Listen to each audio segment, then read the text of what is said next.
Okay. All right. We'll go back to the PPT. Okay. So this session is about getting some data from the internet, like how we'll fetch some data from the internet. Of course, you won't be storing every single kind of data on the user's device. Some data would be stored on the internet on some server. All right. So how we'll learn how to get that data from the internet or from a server, to be more specific. And then we learn about something called as MVVM. It's a design pattern. And then we'll learn how to store some data on user's device. So अभी तक तो हम लोग जो भी code में लिख रहे थे उसमें कुछ सेव नहीं कर रहे थे यूजर के डिवाइस पे. सो फॉर एग्जांपल अगर एक गेम है जिसमें अगर कोई यूजर खेलता है उसका हाई स्कोर स्टोर करना है यूजर के डिवाइस पे, तो वैसा हम लोग सब सीखेंगे. So basically will store a simple variables value on the users device.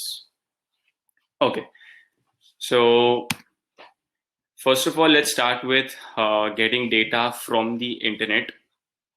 So let's first understand how data is fetched from the internet. All right. So एक होता है client and दूसरा होता है server. So the client an example of the client is your phone, and a server is like something that is dedicated for storage purposes or for some data processing purposes, right? And it is deployed on some platforms like Heroku, Google Cloud Platform, ऐसा कुछ. ठीक है, तो एक server रहता है ये सब चीजों के लिए. अब मैं क्या करता हूँ, मेरे फोन से एक रिक्वेस्ट भेजता हूँ, and that request can be of 4 types. One is a get request, post request, and then put request and delete. Now in this session, we'll just talk about the get request. And get request is basically usually used to get some data from the server. Basically, we are requesting the server to get some data from the server, and then the server gives a response.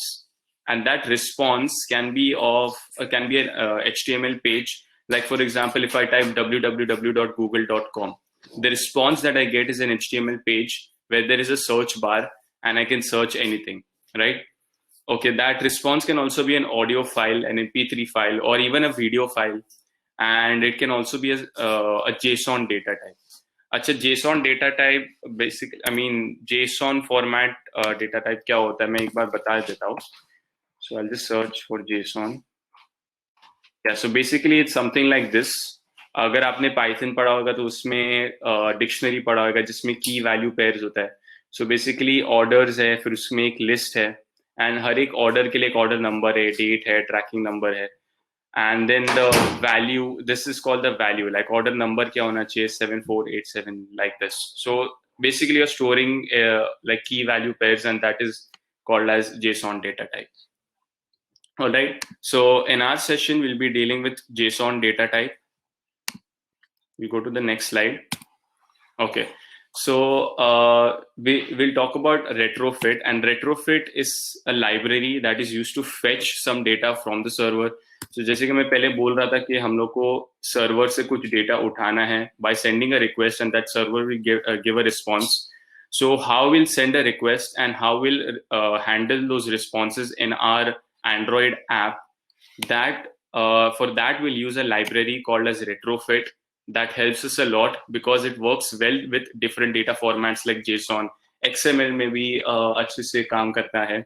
There are other libraries as well, but retrofit is one of the best ones, because one thing is that it is very easy to implement, and it also reduces a lot of boilerplate code. Boilerplate code मतलब अगर जो मुझे JSON data type यहाँ पे मिल रहा है, I want to convert it into a format that I can use it in my Android app. ठीक है, I can use JSON data type in my Android app, but then dealing with that kind of data in the Android app is very tough. It's very hard. And so if I can convert it into some format that I can use it in Kotlin code or in my Android app, that becomes very easy. So इसलिए it's very easy to implement, because ये सारी functionalities वो offer कर देता है already. And then there is something called type safe. Type safe basically जैसे कि मैंने अभी बोला कि I can convert it into a format. और you can to be more specific it converts into Kotlin objects. ठीक है, ऑब्जेक्ट्स के बारे में हम लोग ने पढ़ा था जब हम लोग क्लासेस पढ़े थे कॉटलिन में। तो बेसिकली वो कॉटलिन ऑब्जेक्ट्स में कन्वर्ट करता है, कॉटलिन कोड में कन्वर्ट करता है, and I can directly use that, जिसमें मैं टाइप स्पेसिफाई कर सकता हूँ। सो फिर मैंने अभी जैसे कि ऑलरेडी मतलब जो एग्जांपल अभी मैंने बताया था, जैसे कि ये वाला, so this order number should be N integer. मैं ऐसा बोलता कि कॉटलिन कोड में ये ऑर्डर नंबर जो है एक इंटीजर होना चाहिए, डेट जो है डेट डेटा टाइप का होना चाहिए, tracking number it should be a string, and then customer ID एक इंटीजर होएगा। तो ये सब मैं डेटा टाइप्स स्पेसिफाई कर सकता हूँ, and I mean in Retrofit, and then when I am going to, मतलब जब मैं उसको यूज करूंगा, और अगर मैं उसको गलत जगह पे यूज कर लेता हूँ, लेट्स से कि अगर मैं टेक्स्ट व्यू का जो टेक्स्ट है उसको मैं असाइन कर देता हूँ एक इंटीजर से, एक ऑर्डर नंबर से, तो मुझे तभी ही कंपाइल टाइम पे ही वो एरर बताएगा कि you are assigning it to an integer and it should be a string. तो इससे फायदा ये होता है कि रन टाइम पे वो एरर्स नहीं आते, कंपाइल टाइम पे आते, मतलब जब एंड्रॉइड एप्स रन हो रहे होते तब वो एरर नहीं आते, जब हम लोग डेवलप करते होते तब वो एरर आते। तो इसलिए हम इसको बोलते हैं कि टाइप सेफ है। And then as I earlier said that boiler plate code जो है रिड्यूस हो जाता है, हम लोग को ज्यादा कोड नहीं लिखना पड़ता है to parse this JSON. Parsing JSON मतलब जेसॉन को कॉटलिन ऑब्जेक्ट्स में कन्वर्ट करना। सो इसके लिए हम लोग को कोड इतना लिखना भी नहीं पड़ता है, and so that's why it helps us a lot, and we don't have to write a lot of code also. Okay, so just an overview of how retrofit works. So basically एक API होता है, ठीक है, हमारे Android के code में हम लोग रिक्वेस्ट मेथड्स भेज सकते हैं, गेट मेथड भेज सकते हैं, पोस्ट मेथड भेज सकते हैं, and to denote that we in our code, to denote a get request we use @get, to denote a post request we use @post, and we'll only use get request in our session. And then there are something called URL manipulators, @path करके, @query करके, @body करके कुछ। @body is used for passing some data inside a body। मतलब जब हम लोग कोई HTTP request भेजते हैं तो उसके साथ बॉडी में कुछ एडिशनल डेटा भेज सकते हैं टू द सर्वर, जो which is required in the server, right? And @path is used when you want to put some Kotlin variable inside the path। like अगर मैं बोल रहा हूँ कि www.json.com/1, मतलब उसमें एक आईडी मैं पास करना चाहता हूँ और वो आईडी 1 है, तो मैं @path से उसको ऐड कर सकता हूँ। ये हम लोग समझेंगे जब हम लोग कोड में, जब हम लोग एंड्रॉइड स्टूडियो में कोड करेंगे। तो बेसिकली होता क्या है, हम लोग के एंड्रॉइड कोड में एपीआई, एक एपीआई होता है जिसके थ्रू हम HTTP रिक्वेस्ट भेजते हैं, और फिर वो सर्वर पे जाता है, सर्वर हमें रिस्पॉन्स देता है। अब इसमें क्या होता है कि जैसे कि मैंने बोला कि हम लोग को जेसॉन को कॉटलिन ऑब्जेक्ट्स में कन्वर्ट करना होता है, तो उसके लिए कन्वर्टर्स यूज होते हैं। जीसॉन कन्वर्टर होता है, मोशी कन्वर्टर होता है, और दूसरे कन्वर्टर्स भी है, but in our session we'll use Moshi converter. It is very simple and easy to use, and it is one of the best converters used by Android developers. And उसके साथ साथ एक एरर हैंडलर भी होता है। तो ऐसा नहीं है कि जब भी हम लोग रिक्वेस्ट भेजेंगे सर्वर को तो हम लोग को एक सक्सेसफुल रिस्पॉन्स मिलेगा, मतलब हम लोग को वो डेटा मिलेगा ही मिलेगा।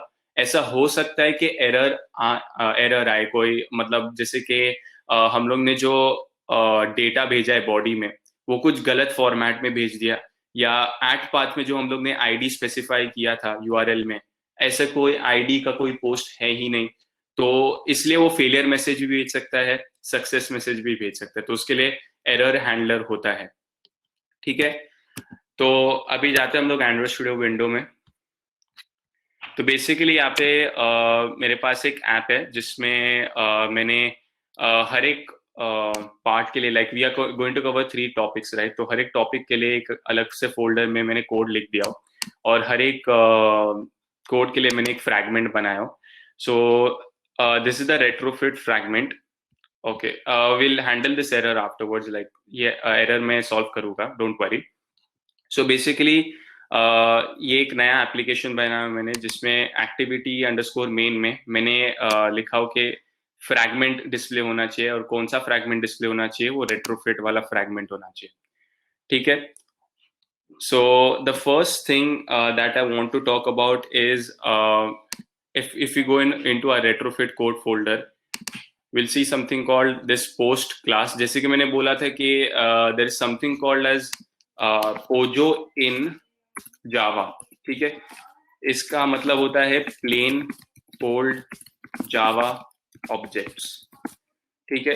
अब तुम लोग बोलेगे यार ये तो जावा ऑब्जेक्ट्स है, हम लोग को कॉटलिन कोड चाहिए। सो डोंट वरी, जब हम तुम लोग कोई भी जावा कोड यहाँ पर पेस्ट करते हो, वो तुम्हें प्रॉम्प्ट करता है कि अगर तुमको जावा कोड को कॉटलिन कोड में कन्वर्ट करना है, तो अगर तुम लोग यस दबाओगे तो वो पूरा कोड कॉटलिन में कन्वर्ट हो जाएगा। सो this is basically Kotlin objects over here. तो मैं बेसिकली अभी मेरे पास तो कोई सर्वर नहीं है, so I am going to use something called as JSON place holder.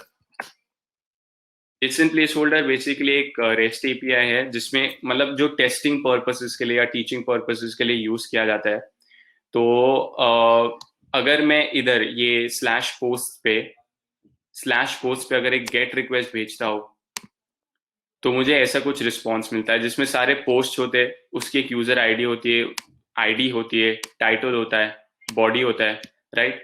सो यहाँ पर हम लोग हमारे कॉटलिन ऑब्जेक्ट्स में क्या कर रहे हैं, हम लोग अच्छा सबसे पहले तो मैंने ये बताना भूल गया कि ये सारे हम लोग प्लगइन्स जो यूज करने वाले उसके लिए हम लोग को एंड्रॉयड ग्रेडल फाइल में ये सारे जो है इम्प्लीमेंटेशंस करने पड़ेंगे।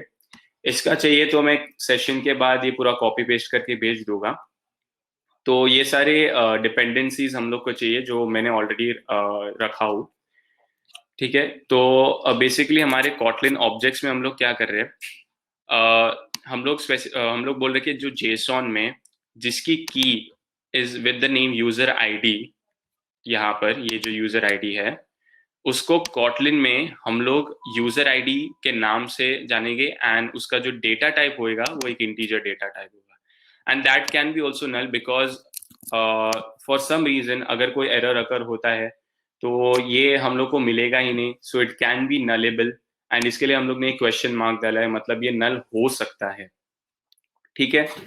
तो अब लेट्स से अगर तुम्हारा रिस्पॉन्स बहुत बड़ा है तो तुम्हें क्या करना पड़ेगा, ऐड जेसॉन, और हर एक उसके लिए तुम लोग को ऐसा लिखना पड़ेगा।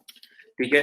Now you can just search on Google JSON to POJO, there is something called as JSON to POJO, and then इसके अंदर बेसिकली तुम लोग क्या करते हो कि लेट्स से मैं कोई भी एक पोस्ट का रिस्पॉन्स यहाँ पर मैं पेस्ट कर देता हूँ, right. I paste the response. Okay, मैंने एक्चुअली गलत पोस्ट, ओके अच्छा ये बराबर कॉपी नहीं हो रहा है, ठीक है कोई बात नहीं। For a single post if you send a get request to this URL, मतलब दिस जेसॉन वाला जो बेस यूआरएल है ये वाला, मतलब अगर मैं इसके ऊपर क्लिक करता हूँ, this is called the base URL. इसके साथ अगर मैं पोस्ट स्लैश कोई एक नंबर जो एक आईडी है, ठीक है, तो उसके ऊपर अगर मैं गेट रिक्वेस्ट भेजता हूँ तो मुझे ऐसा एक रिस्पॉन्स आता है। तो बेसिकली ये एक पोस्ट है, तो मैं इसका जो रिस्पॉन्स है वो कॉपी करके यहाँ पर पेस्ट कर देता हूँ, एंड यहाँ पर बेसिकली आपको पैकेज नेम स्पेसिफाई करना है। So you can just copy the package name by going into main activity and you see the package name over here. You can also see the package name in Android manifest file. तो अगर Android manifest dot XML file में मैं जाता हूँ तो यहाँ पर मुझे मेरा पैकेज नेम मिल जाएगा। ठीक है। So I copy the package name and I paste it over here, and what you want the class to be represented, मतलब जो यहाँ पर हमारा जो जेसन ऑब्जेक्ट था उसके क्लास का नाम क्या होना चाहिए। तो I will keep it as post itself. अब टारगेट लैंग्वेज में जावा सेलेक्ट करूंगा, इट्स ओके, जावा सेलेक्ट कर लो, बाद में कॉटलिन कोड में कन्वर्ट हो जाएगा। सोर्स टाइप, मतलब ये जो सोर्स है मतलब ये कौन सा डेटा टाइप है, तो it is JSON data type. And then annotation style, जैसे कि हम लोग ने बोला मोशी हम लोग यूज करने वाले, मोशी बेसिकली एक कन्वर्टर है जो इस जेसॉन डेटा टाइप को हमारे कॉटलिन ऑब्जेक्ट्स में कन्वर्ट करेगा, इसमें कन्वर्ट करेगा। ठीक है। तो हम लोग मोशी सिलेक्ट करेंगे, एंड फिर उसके बाद you have to click on zip. Once you click on zip, there'll be a link generated on that link, and a zip file will be downloaded on your device. ठीक है? And then once you extract that zip file, go inside this com folder, go inside example my application. ये basically तुम लोग के लिए folders generate कर देगा according to your package name. तो मेरे केस में it was com.example. My application, तो com example my application. ठीक है? So don't open this in Android Studio. Just open in another IDE or even inside Notepad or just some Notepad. ठीक है? उसके अंदर अगर तुम लोग जाएंगे तो ये सारा कोड जो है तुम लोग को जनरेट करके दे देता है. ठीक है? तो ये पूरा कोड जो है मैं कॉपी पेस्ट कर सकता हूँ. And I can just paste it right over here. And when I paste it, देखो मुझे प्रॉम्प्ट करता है कि अगर मुझे कॉटलिन कोड में कन्वर्ट करना है तो. And if I click on yes, it will convert that whole code into Kotlin. तो मुझे जावा ऑब्जेक्ट्स की जगह पर कॉटलिन कोड में कॉटलिन ऑब्जेक्ट्स मिल जाता है. Okay, this will take some time. तो तुम लोग देख सकते हो कि पूरा जो है कॉटलिन में कन्वर्ट हो गया. अभी यहाँ पर दो क्लासेस इसके लिए जनरेट हो गए कि मैंने दो बार ये सेम चीज पेस्ट कर दिया. So I just delete one of them. तो ये एक अच्छी चीज है कि तुम लोग गूगल पे जाके JSON to POSIX सर्च कर सकते हो, जिससे तुम्हारा पूरा जो प्लेन ओल्ड जावास्क्रिप्ट ऑब्जेक्ट्स है बेस्ड ऑन योर रिस्पॉन्स वो जनरेट हो जाएगा. And then once you paste over here, you can just click on yes when you want to convert to Kotlin, and then तुम्हें Kotlin objects यहाँ पर मिल जाएगा. अच्छा, अभी हम लोग ने कॉटलिन ऑब्जेक्ट्स तो जनरेट कर दिए. ठीक है? अब हम लोग एक API बनाएंगे जिसको हम मतलब जो हम गेट रिक्वेस्ट वो सब भेजेगा, and then it will use this Kotlin objects to convert the response into the Kotlin objects. तो यहाँ पर मैंने एक प्लेस होल्डर API से Kotlin फाइल बनाया हो. तो बेसिकली प्लेस होल्डर API में एक बेसिकली एक क्लास है जिसके अंदर मैंने कंपेनियन ऑब्जेक्ट डाला. कंपेनियन ऑब्जेक्ट इज बेसिकली, अगर तुम लोग ने जावा में स्टैटिक सीखा होगा, ठीक है, static is something that is shared by all objects. मतलब अगर ये प्लेस होल्डर API है, ठीक है, उसके 3 इंस्टेंस है, P1, P2, P3. ओके, तो अगर मुझे ऐसी कोई चीज जो ये 3 ऑब्जेक्ट्स में शेयर होती है, अगर मुझे ऐसी कोई चीज बनानी है जो 3 ऑब्जेक्ट्स में शेयर होती है, तो उसको मतलब ऐसी कोई चीज बनानी है तो जावा में हम लोग स्टैटिक लिखते हैं. यहाँ पर मैंने कॉटलिन में कंपेनियन ऑब्जेक्ट बना. So this is like equivalent to this in Kotlin. So what I want is जितने भी इंस्टेंसेस या ऑब्जेक्ट्स इसके बनते हैं प्लेस होल्डर API के, तो जब हम लोग हमारे मेन एक्टिविटी या हमारे फ्रैगमेंट के कोड में जब हम लोग इसको यूज करेंगे तो इसका एक ऑब्जेक्ट बनाएगा and then will use this. ठीक है? तो मैं क्या चाहता हूँ कि जो हमारा URL है वो मतलब एक ही URL बने हर एक ऑब्जेक्ट के लिए, एंड एक ही सर्विस बने. ये service is the important thing. तो बेसिकली ये सर्विस होता क्या है मैं बता देता हूँ. सर्विस बेसिकली एक इंटरफेस होता है, एंड हम लोग ने फर्स्ट सेशन में ही कवर किया था कि इंटरफेसेस होता क्या है. ठीक है? तो एक इंटरफेस बनाते हैं और उसको कुछ भी नाम दे सकते हैं. मैंने यहाँ पे नाम दिया पोस्ट सर्विस. ठीक है? तो ये सर्विस बेसिकली क्या करेगी, 2 गेट रिक्वेस्ट है इसके पास. एक गेट रिक्वेस्ट पोस्ट पे भेजेगा, मतलब जो हमारा बेस URL है इसको बोलते हैं बेस URL. ठीक है?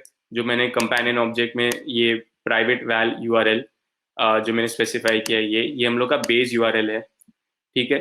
तो इसमें पोस्ट ऐड हो जाएगा एंड में, and then it will send a get request to that URL, right? And then when it will send a get request to that URL, जो हम लोग को रिस्पॉन्स मिलेगा it will be a list of post.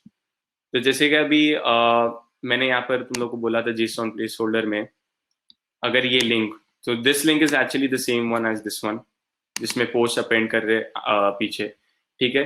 तो हम लोग को ये ऐसे पोस्ट मिलते हैं, पोस्ट 1, पोस्ट 2, पोस्ट 3. तो उसकी एक लिस्ट मिल रही है, राइट?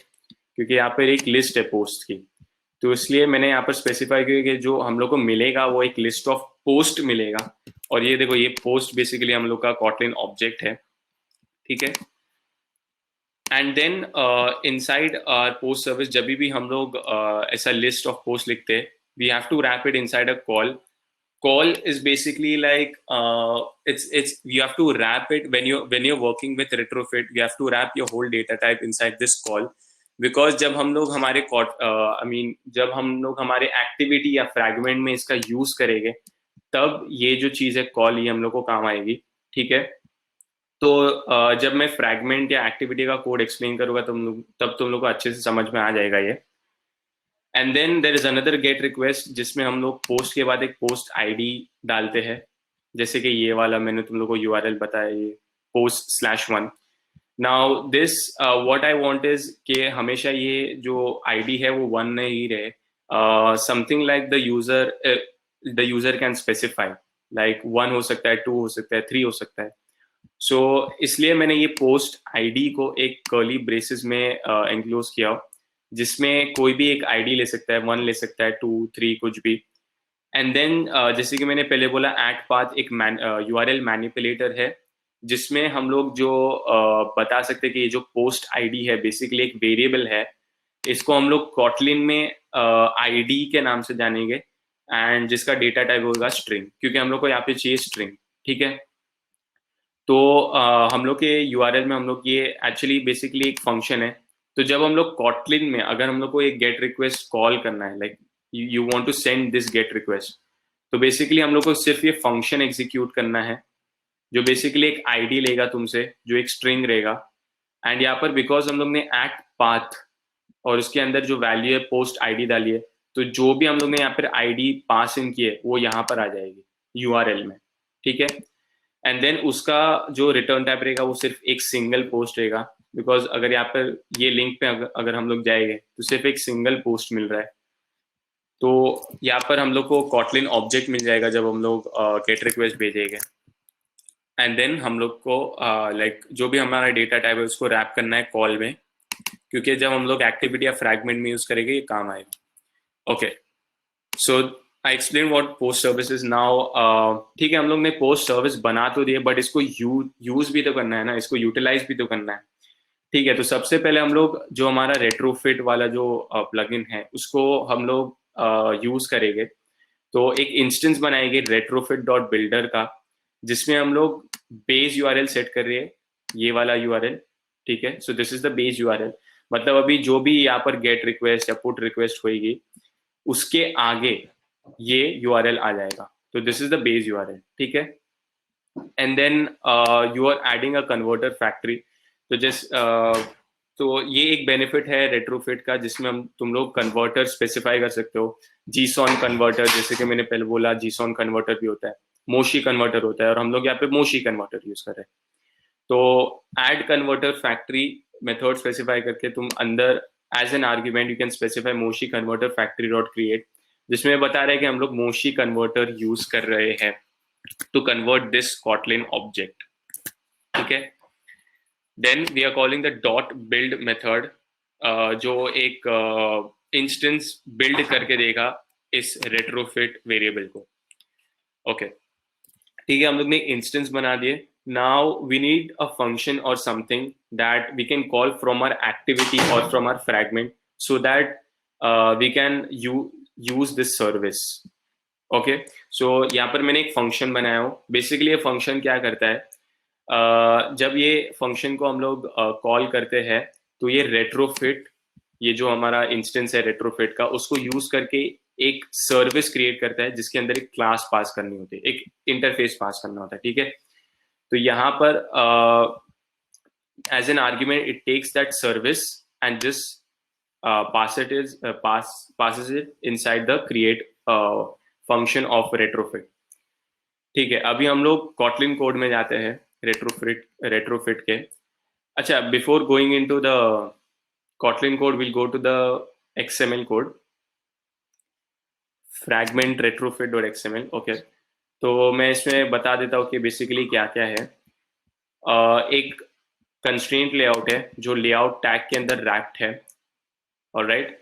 अगर लेआउट टैग के अंदर रैप भी नहीं है, आई मीन लेआउट टैग के अंदर रैप इसके लिए बिकॉज जैसे कि मैंने पहले बोला था, जब तुम लोग बाइंडिंग यूज करते हो फ्रैगमेंट्स के साथ, तो ये फ्रैगमेंट रेट्रोफिट बाइंडिंग तभी जनरेट होएगा जब तुम्हारे XML फाइल में ये लेआउट टैग में सब कुछ रैप्ड होएगा। तो इसलिए यहाँ पे लेआउट टैग है। फिर उसके बाद एक कंस्ट्रेंट लेआउट है, and in that constraint layout we have one recycler view, right, and one text view which is at the center of the screen. ठीक है, so this text view जिसका text है loading, ठीक है, तो सबसे पहले ये text view डिस्प्ले होगा loading, बिकॉज जब हम लोग कोई रिक्वेस्ट भेजते हैं ना सर्वर को, तो उसका रिस्पॉन्स आने में टाइम लगता है, इंस्टेंटली नहीं आ जाता है। तो इसलिए हम लोग ने एक टेक्स्ट बनाया है यहाँ पे लोडिंग करके, तो जब तक रिस्पॉन्स आता है तब तक ये विजिबल रहेगा, right. And then in our fragment code, जब हम लोग को रिस्पॉन्स मिल जाएगा, हम इस टेक्स्ट व्यू को जिसकी विजिबिलिटी है उसको गॉन कर देंगे। अच्छा, विजिबिलिटी भी 3 टाइप की होती है, एक होती है गॉन, एक होती है विजिबल और एक इनविजिबल। अब विजिबल क्या होता है कि ये तो डिफॉल्ट होता है, विजिबल मतलब स्पेस जितना उसको चाहिए वो ले भी रहा है और विजिबल भी है। इनविजिबल क्या होता है, वो स्पेस तो ले रहा है, ये इतना स्पेस ले रहा है, ये रेक्टेंगल जो दिख रहा है तुम लोगों को, वो स्पेस ले रहा है लेकिन वो दिखेगा नहीं। एंड गॉन इज बेसिकली, एक तो इनविजिबल है and it is also not taking this rectangular space, so that is something called as gone. ठीक है, okay, we'll go to our retrofit fragment code। और यहाँ पे मैंने ऑलरेडी बहुत कोड लिख के रखा हो, so that we don't waste a lot of time typing.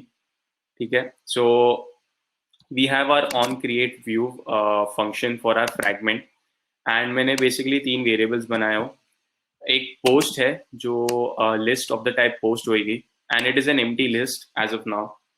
Then I have use 2 latenit variables, जिसको मैं it's like a promise that will initialize it in somewhere in our code over here, so that's why मैंने ऐसे latenit specify किया हो, and मैंने उसको नाम दिया हो text view which is of the type text view, right, and same for recycler view।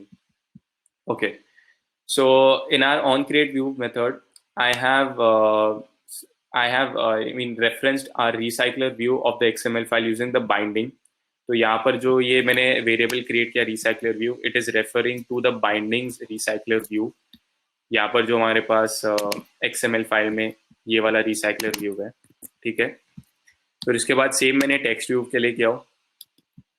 Okay, सो जो हम लोग ने लेआउट, जो हमारा लेआउट मैनेजर है रिसाइक्लर व्यू के लिए, it is a linear layout manager, and इसकी एक्टिविटी स्पेसिफाई करनी पड़ती है। तो इसलिए हम लोग ने we have to specify context or some information that is required to build this linear layout manager, and for that we have to specify the activity, and so that's what we are saying, matlab this fragment ka activity, right? Okay, so now there are 2 functions that I've created in my fragment class, retrofit fragment class। so one is a private function that takes in a recycler view। ये हम लोग को recycler view यहाँ पे utilize करना है, इसलिए मैंने recycler view as an argument लिया हूँ। okay, so now how you use that placeholder API जो हम लोग ने यहाँ पर बनाया था। so basically you create a val or a var, you can create a val because हम लोग reassign करने ही नहीं वाले उसको, इसलिए मैंने val यूज किया। तो बेसिकली ये प्लेस होल्डर API इसको यूज करता है उसके बिल्ड सर्विस, जो अभी मैंने जो बिल्ड सर्विस की बात किया पे, ये फंक्शन जो बेसिकली ये सर्विस को बिल्ड करता है। ठीक है, तो it uses that build service, and जैसे कि मैंने बोला था कि ये एक सर्विस या एक क्लास या इंटरफेस एक्सेप्ट करता है, और उसके अंदर हम लोग ने post service class dot Java ऐसे स्पेसिफाई करते, तो लाइक द इंटरफेस नेम जो पोस्ट सर्विस है ये, ठीक है, and then colon colon class dot Java ऐसे स्पेसिफाई करते हैं। एंड तो बेसिकली यहाँ पर हम लोग ने वो इंटरफेस पासिंग कर दिया as an argument to this build service method, right. And then उस सर्विस का मैं get post list method call कर रहा हूँ। तो एक गेट पोस्ट लिस्ट मेथड क्या करेगा, एक गेट रिक्वेस्ट भेजेगा to this URL which is the base URL slash posts, जो हम लोग को क्या देगा, एक लिस्ट देगा of the type posts, and then we have wrapped this inside call. Okay, तो अब जैसे कि मैं पहले बोल रहा था कि कॉल हम लोग को काम आएगा, तो एक फंक्शन होता है। अब जब ये इंस्टेंस बना देते हैं हम लोग पोस्ट लिस्ट का, एक फंक्शन होता है एनक्यू करके, which is basically use to see if कोई फेलियर होए या कोई रिस्पॉन्स आया। ये ऑन रिस्पॉन्स तभी एग्जीक्यूट होता है जब सक्सेसफुल होवे हमारा रिक्वेस्ट और हम लोग को सक्सेसफुली कुछ डेटा मिल जाए। एंड ऑन फेलियर तभी होता है जब कुछ एरर अकर हो जाता है। ठीक है, तो यहाँ पर बेसिकली एनक्यू ऑब्जेक्ट में हम लोग एक फंक्शन बनाते हैं जिसमें हम लोग ये ऑब्जेक्ट स्पेसिफाई करते हैं एंड एक कॉल बैक स्पेसिफाई करते हैं। तो बेसिकली हम लोग क्या बोल रहे हैं कि जो हम लोग का गेट रिक्वेस्ट है, बेसिकली हम लोग एक कॉल कर रहे हैं, राइट। कॉल करने के बाद हम लोग को ये लिस्ट ऑफ पोस्ट मिल रहा है, एंड जब हम लोग रिस्पॉन्स ले रहे हैं तो एक कॉल बैक आ रहा है, एंड हम लोग को ये डेटा टाइप सेम जो है लिस्ट ऑफ पोस्ट यहाँ पर जो है ये सेम, तो एक कॉल बैक आ रहा है, मतलब एक रिस्पॉन्स आ रहा है। ठीक है, now what we are concerned about is the on failure and on response. So basically ये जब तुम लोग ऐसा post list dot enqueue लिखोगे, I mean लिखेंगे post list dot enqueue, and जब तुम object specify करोगे, sorry object select the second one, तो ये तुम्हारे लिए बहुत सारा कुछ जनरेट करके दे देगा। एंड यहाँ पर कॉल बैक स्पेसिफाई करो और उसके अंदर लिस्ट ऑफ पोस्ट यहाँ पर। ठीक है, तो list of the type post, right. And then over here you see this error, just click on this object, click on this red bulb icon and implement members पे click कर देना। तो इससे क्या होएगा, ये जो फंक्शंस है वो तुम्हारे लिए जनरेट हो जाएगा। एंड इन ये I mean the body of this function will be to dos, तो वो तो तुम्हें खुद को लिखना पड़ेगा। So for our on failure method I have basically log that error. तो जो भी अगर एरर अकर होता है that is passed inside this throwable T. ठीक है, and this can be nullable, इसके लिए एक क्वेश्चन मार्क है। तो मैंने इसको लॉग किया हो यहाँ पे with the tag as post list error and the message as T, and nullable हो सकता है इसके लिए क्वेश्चन मार्क डॉट मैसेज। तो जो भी एग्जैक्ट एरर होगा वो प्रिंट होगा अगर इन केस कोई एरर होता है तो। ठीक है, एंड देन ऑन रिस्पॉन्स मतलब अगर हम लोग को सक्सेसफुली वो डेटा मिल गया जो हम लोग रिक्वेस्ट कर रहे हैं, तो वो जो भी डेटा है वो रिस्पॉन्स में आ जाता है। And that response automatically it automatically converts it for us in the data type we want, like a list of post.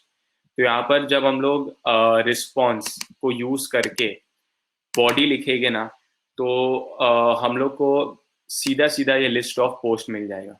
So that's the beauty of retrofit, कि हम लोग को ज्यादा कोड लिखना नहीं पड़ता है to convert JSON to Kotlin objects. It converts it for us and we can just directly use it. तो अब ये रिस्पॉन्स जो है नलेबल हो सकता है, इसके लिए मैंने क्वेश्चन मार्क स्पेसिफाई किया है। एंड अगर मैं ये दो एक्सक्लेमेशन मार्क्स को हटा देता हूँ तो हम लोग को एक एरर आता है। इट इज बिकॉज हम लोग ने जो हमारा पोस्ट था यहाँ पे हम लोग ने स्पेसिफाई किया था कि data type list of post हो सकता है एंड नलेबल नहीं होगा, इसके लिए हम लोग ने यहाँ पे क्वेश्चन मार्क नहीं लिखा। ठीक है, तो बेसिकली अब यहाँ पर क्या हो रहा है कि टाइप मिसमैच हो रहा है। हम लोग चाहते हैं कि लिस्ट ऑफ पोस्ट मिले, लेकिन हम लोग को मिल रहा है list of post which can also be nullable. तो हम लोग ये दो एक्सक्लेमेशन मार्क्स ऐड करते हैं to convert a null to a non null value. हम लोग को पता है कि जो हम लोग को बॉडी में मिलेगा वो डेफिनेटली एक नल बॉडी तो नहीं होगी, बिकॉज हम लोग ने हमारे रिक्वेस्ट में देख लिया था यहाँ पर कि हम लोग को जो भी डेटा मिल रहा था वो डेफिनेटली एक लिस्ट तो मिलेगी ही कैसे भी करके। तो what we are saying is चलो हम लोग इस नल वैल्यू को नॉन नल में कन्वर्ट कर रहे हैं ताकि हम लोग ये पोस्ट को असाइन करें, पोस्ट वेरिएबल को असाइन कर सके, राइट। देन उसके बाद मैंने खाली लॉग किया post success is the tag for it, and basically the message will be the posts, and here you would say that this post is of the type list, and यहाँ पर तो हम लोग को string pass in करना है, right। तो हम लोग ने Kotlin में सीखा था कि string interpolation होता है। तो अगर interpolation यूज कर रहे हो ना तो तुम लोग को टू string में कन्वर्ट करने की जरूरत नहीं है, वो खुद ब खुद string data type में हो जाता है कन्वर्ट। तो यहाँ पर मैंने जो वेरिएबल है पोस्ट यहाँ पर स्पेसिफाई कर दिया। तो मतलब जब हम लोग को लिस्ट ऑफ पोस्ट मिल जाएगी with this tag, this posts that we are getting will be logged. All right. So उसके बाद जैसे कि मैंने बोला था कि जब हम लोग को सारे पोस्ट मिल जाएंगे, हम लोग जो टेक्स्ट व्यू है हमारे जो XML फाइल में जो ये वाला टेक्स्ट व्यू है उसकी विजिबिलिटी को गॉन कर देंगे. एंड गॉन जैसे कि मैंने पहले बोला, gone is basically like it doesn't even take this rectangular space and it is also invisible. Okay, so we'll set the text view of, we'll set the visibility of the our text view to gone. Then I have specified, I've created an adapter so that we can use it for our recycler view. So basically this is the post adapter. Oh, actually मैंने post adapter explain नहीं किया. Okay, so we'll go to our post adapter. Maybe before that we have a doubt. Okay. Could you repeat the nullable to non-nullable part? अच्छा, okay. अच्छा, और कोई part है? अच्छा, nullable to non-nullable part. ठीक है. Retrofit fragment, या.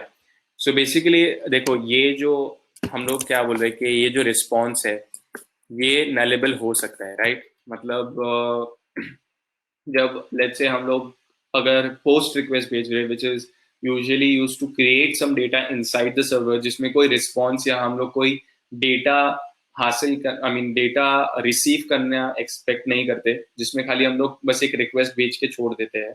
So post request is mostly use for that purposes, जिसमें रिस्पॉन्स जो है रिस्पॉन्स जो है वो nullable हो सकता है.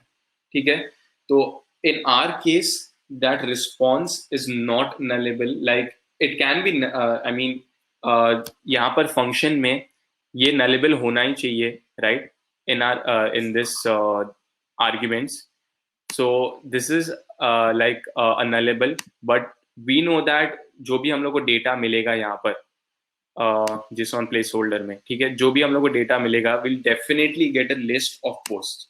ये हम लोग को इतना तो कॉन्फिडेंस है कि अगर सक्सेस होता है, फेलियर नहीं होता है, तो हम लोग को इन रिस्पॉन्स एक लिस्ट ऑफ पोस्ट तो मिलेगा ही कैसे भी करके. तो इसलिए हम लोग ने ये जो नल वैल्यू जो है नल वैल्यू उसको नॉन नल में कन्वर्ट किया बाय एडिंग 2 एक्सक्लेमेशन मार्क्स. तो ठीक है, मैं ये हटा देता हूँ. It gives an error. You can just click on this red bulb icon and you can just click on this add non-null asserted call. तो ये 2 exclamation marks डाल देगा जिसमें जो ये null value है उसको non null में convert कर देगा by adding these 2 exclamation marks. ठीक है, अब समझ में आया?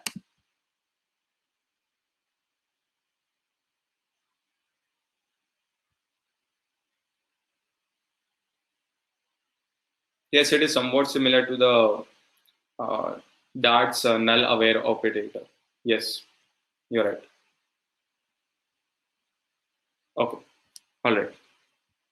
So, okay, a post adapter. So we'll look at the post adapter code, the adapter that we are going to set for our recycler view. Okay, so inside post adapter, we are expecting an argument, which is basically a post, which expects a list of the type post. And this is basically a listener. अब ये listener का use मैं तुम लोगों को बाद में बताता हूँ ये क्या है, ठीक है? And then I am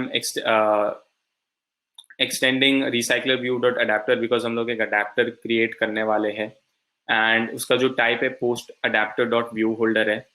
So basically यहाँ पर post adapter में जो view holder है उसका type मैंने specify कर दिया हो, right? Inside our on create view holder हम लोग specify करते हैं कि कौन सा layout हम लोग use करने वाले for each and every item. So हम लोग ने so basically मैंने यहाँ पर item layout dot xml file already बना के रखी है जिसके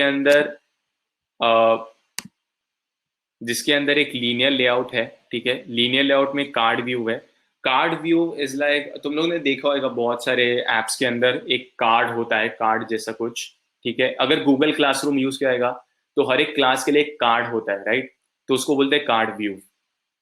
ओके, सो एक कार्ड व्यू के अंदर again we have a linear layout and in that linear layout we have 2 texts over here. One is this text which has my name on it and the other text which has an address below it. ठीक है, अभी तो मैंने ऐसे ही set कर दिया हो मेरा नाम और एड्रेस. जब हम लोग डिस्प्ले करेंगे इसको, so we'll display the title in this text view and the body in this text view.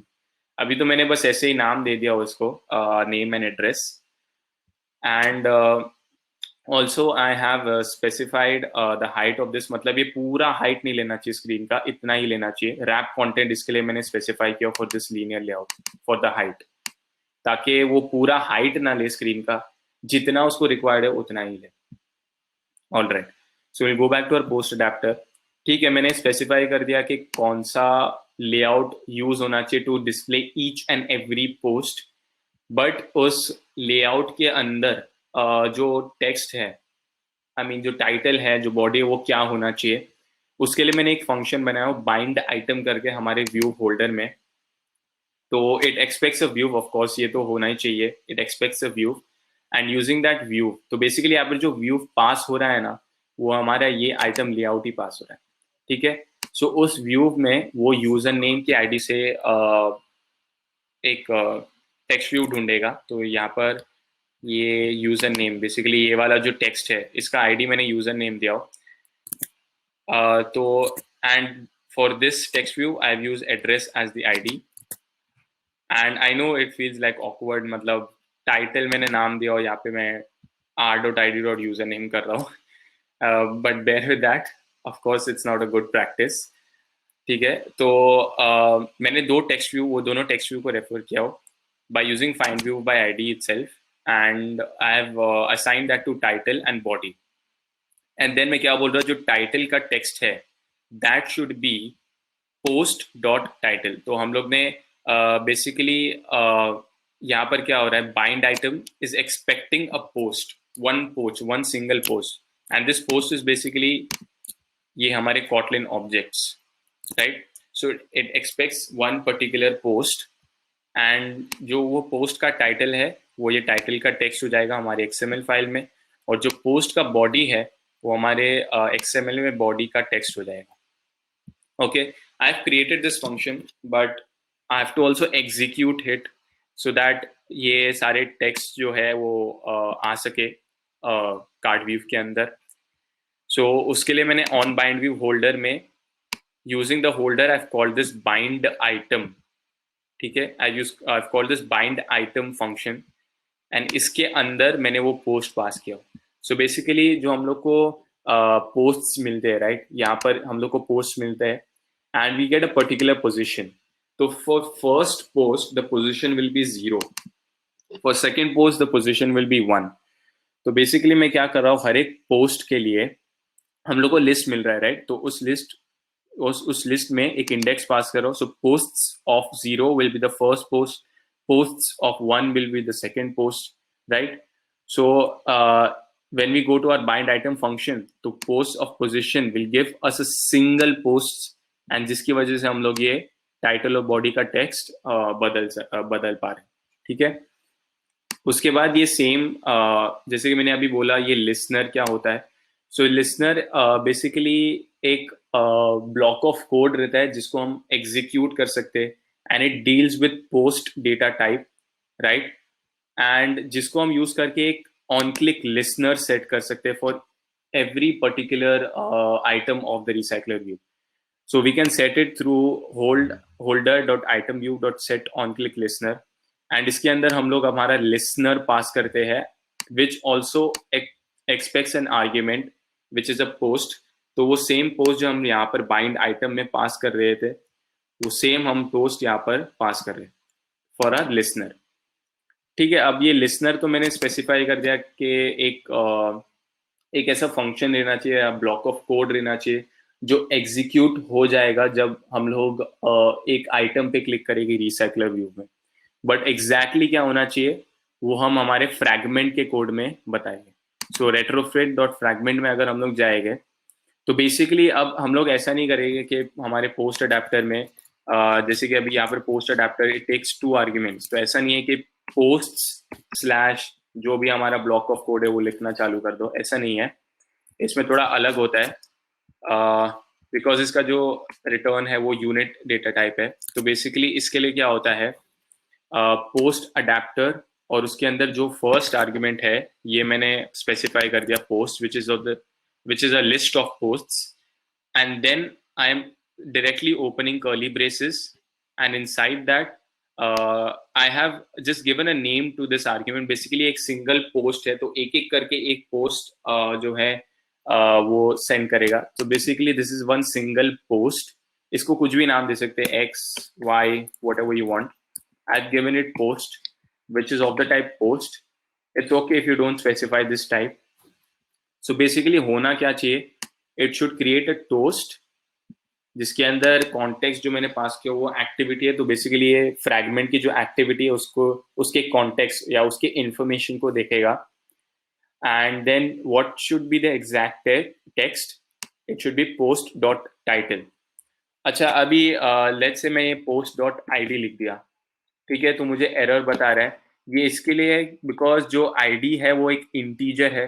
तो अगर हमारे पोस्ट कॉटलिन ऑब्जेक्ट में जाएगा, ये एक आईडी जो है वो एक इंटीजर है, इसलिए मैंने बोला कि रेट्रोफिट जो है वो टाइप सेफ है. तो जब भी तो even at the like I mean even at the compile time it tells me that जो मैं वेरिएबल स्पेसिफाई किया हो, जो टाइप है उसका गलत टाइप है, तो it is an integer type and what it aspects is a string, and मैं यहाँ पास कर रहा हूँ एक integer data type. So I'll change it back to title, and now it doesn't give me the error because title is of the type string, and here also the toast expects a string. And then as the third argument, length जो है short रखना है मुझे, and then I'm calling the dot show method. तो basically क्या हो रहा है, जब भी कोई एक item पे click करेगा user, तो उस particular post का title जो है उसका एक toast create होएगा और and it will be shown to the user. Okay, I've created the adapter and I have set the adapter for the recycler view. ठीक है, तो ये हो गया हमारा get all posts वाला मेथड. वैसे ही तुम एक पर्टिकुलर पोस्ट के लिए भी कर सकते हो. ये तो बेसिकली मैं UI में तो यूज नहीं कर रहा हूँ इसको, बट फिर भी समझा देता हूँ. सेम है, आई मीन सिमिलर है. तो हम लोग प्लेस होल्डर API क्लास का यूज करते हैं, build service method build service method use करते हैं, और उसके अंदर हमारा जो इंटरफेस है पोस्ट सर्विस इंटरफेस, जो गेट रिक्वेस्ट पुट रिक्वेस्ट वो सब जो भेजेगा वो पास कर रहे हैं अंदर. And then we are calling the get post with ID method. ठीक है, तो हमारे पोस्ट सर्विस में we have get post with ID method, right.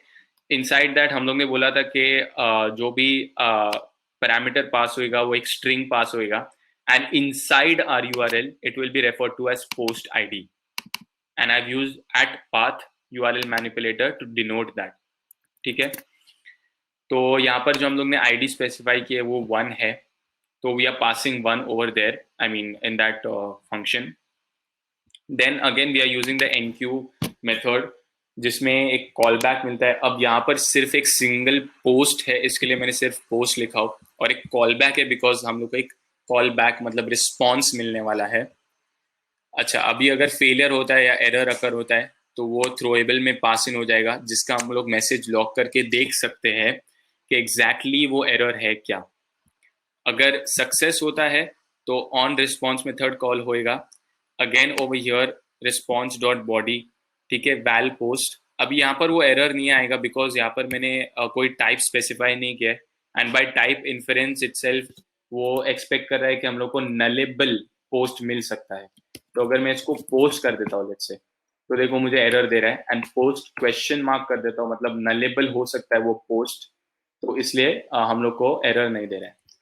तो यहाँ पर अगर मैं टाइप स्पेसिफाई नहीं करता हूँ तो बाय डिफॉल्ट एक्सपेक्ट्स कि ये post of the type nullable हो सकता है, तो इसलिए वो एरर नहीं दे रहा है यहाँ पे. इसलिए मैंने यहाँ पे question mark I mean exclamation mark use नहीं किया है. यूज कर सकते हो बट यहाँ पर रिक्वायर्ड नहीं है इतना, ठीक है. And then I have logged all these I mean the user ID, the title, the body. I'm not calling this function, I mean I'm not using this function as of now. What we are just concerned about is getting all the posts. It's very similar to this one, but since we are using a recycler view and we want to display a list of posts, we are just using this get all posts function. Okay. ठीक है, तो अभी हम लोग हमारे app को run करते हैं, एंड जब तक ये ऐप रन होता है किसी को अगर कोई डाउट्स है तो बता दो, आई मीन पूछ सकते हो.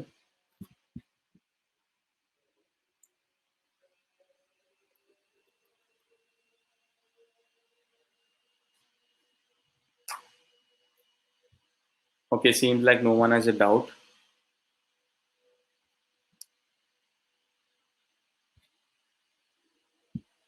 इसको थोड़ा टाइम लगेगा to run, so we'll just wait for a few seconds.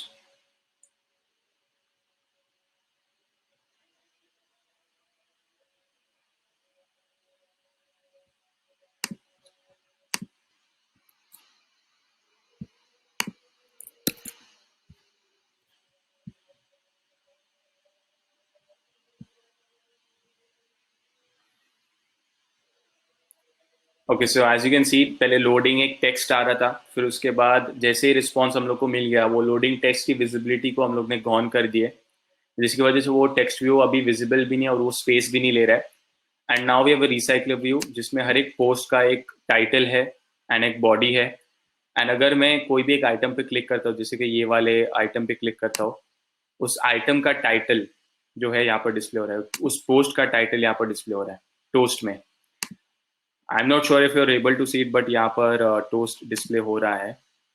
ठीक है, so will move on to MVVM, but before we move on to MVVM, अगर किसी को कोई डाउट है तो प्लीज कमेंट सेक्शन में पूछ सकते हो।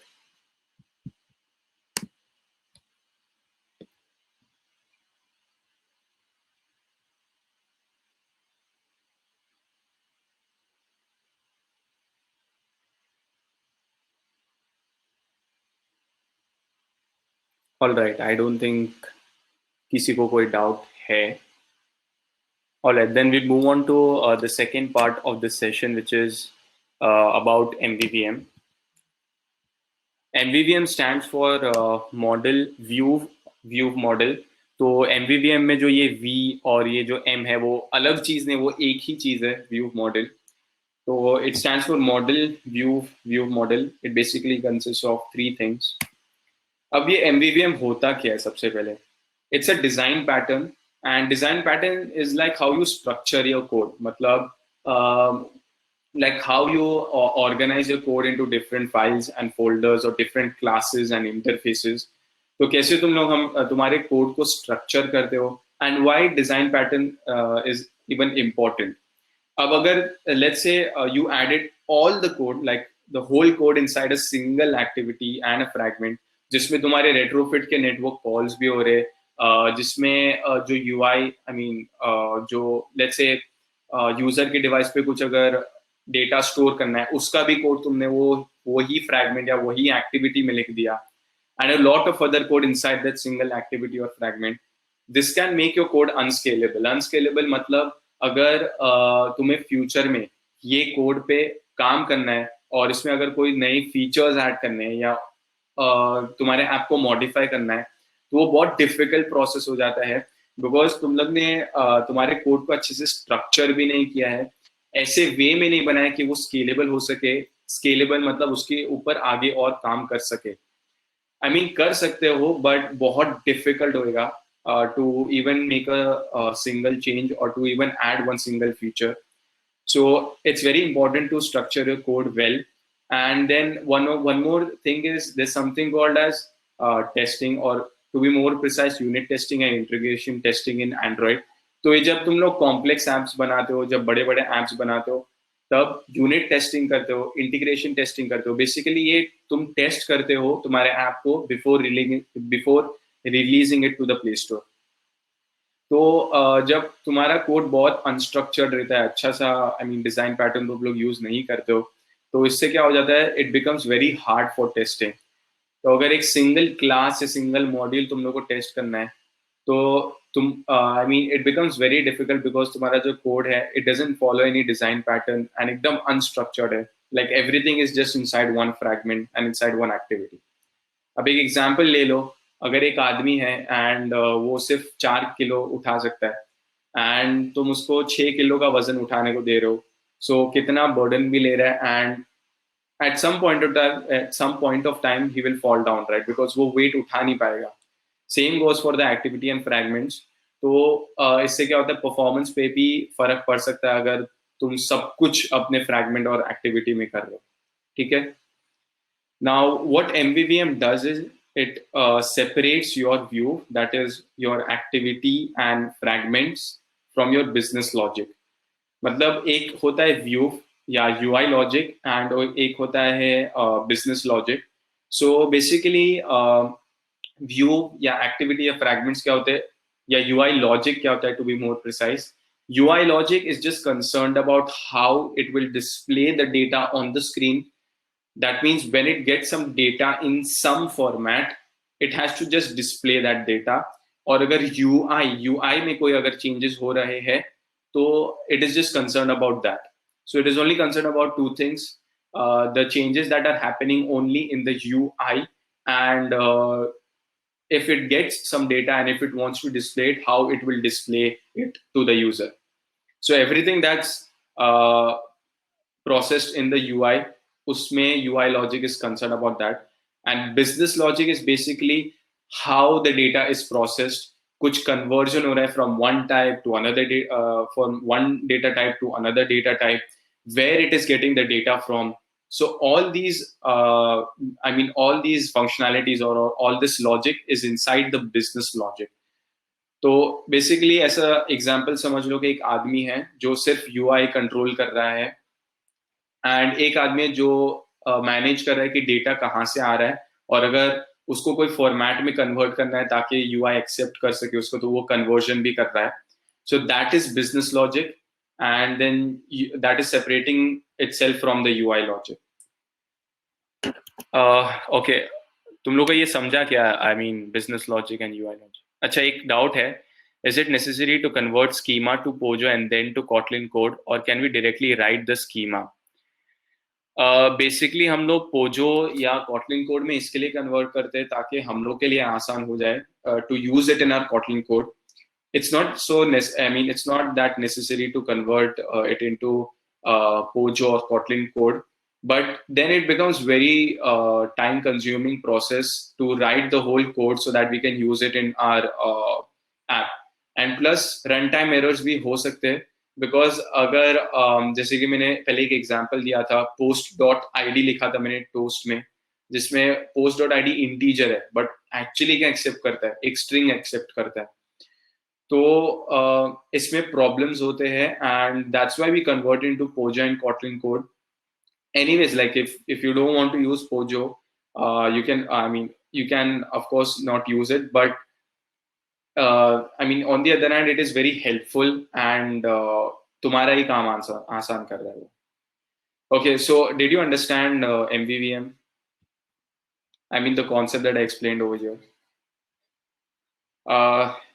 I'm getting a reply from only one guy.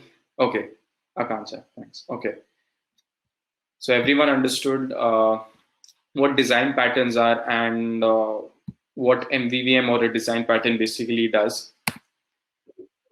Doubt. Yeah. Is there any standard protocol, or we can decide our own structure? No, there's no standard protocol. You can even create your own design pattern. ऐसा कोई protocol नहीं है, but this is one of the most popular design pattern that people use in Android. तो इसलिए मैं MVVM की बात कर रहा हूँ, वरना you can just follow your own architecture. But after this also, I want to talk about something called as view model class that is offered by Android, जिसके और भी दूसरे benefits है. तो MVVM, तो ये तो बस एक डिजाइन पैटर्न था जो मैंने बताया. एक व्यू मॉडल करके चीज होता है एंड्रॉइड में.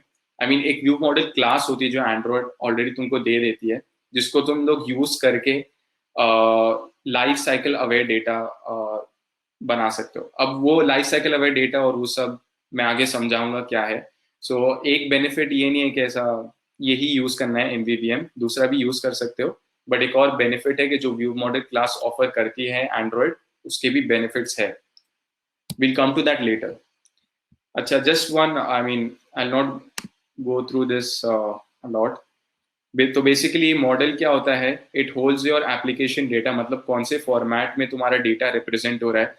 It is usually a class, but it can also be a single string or a single integer.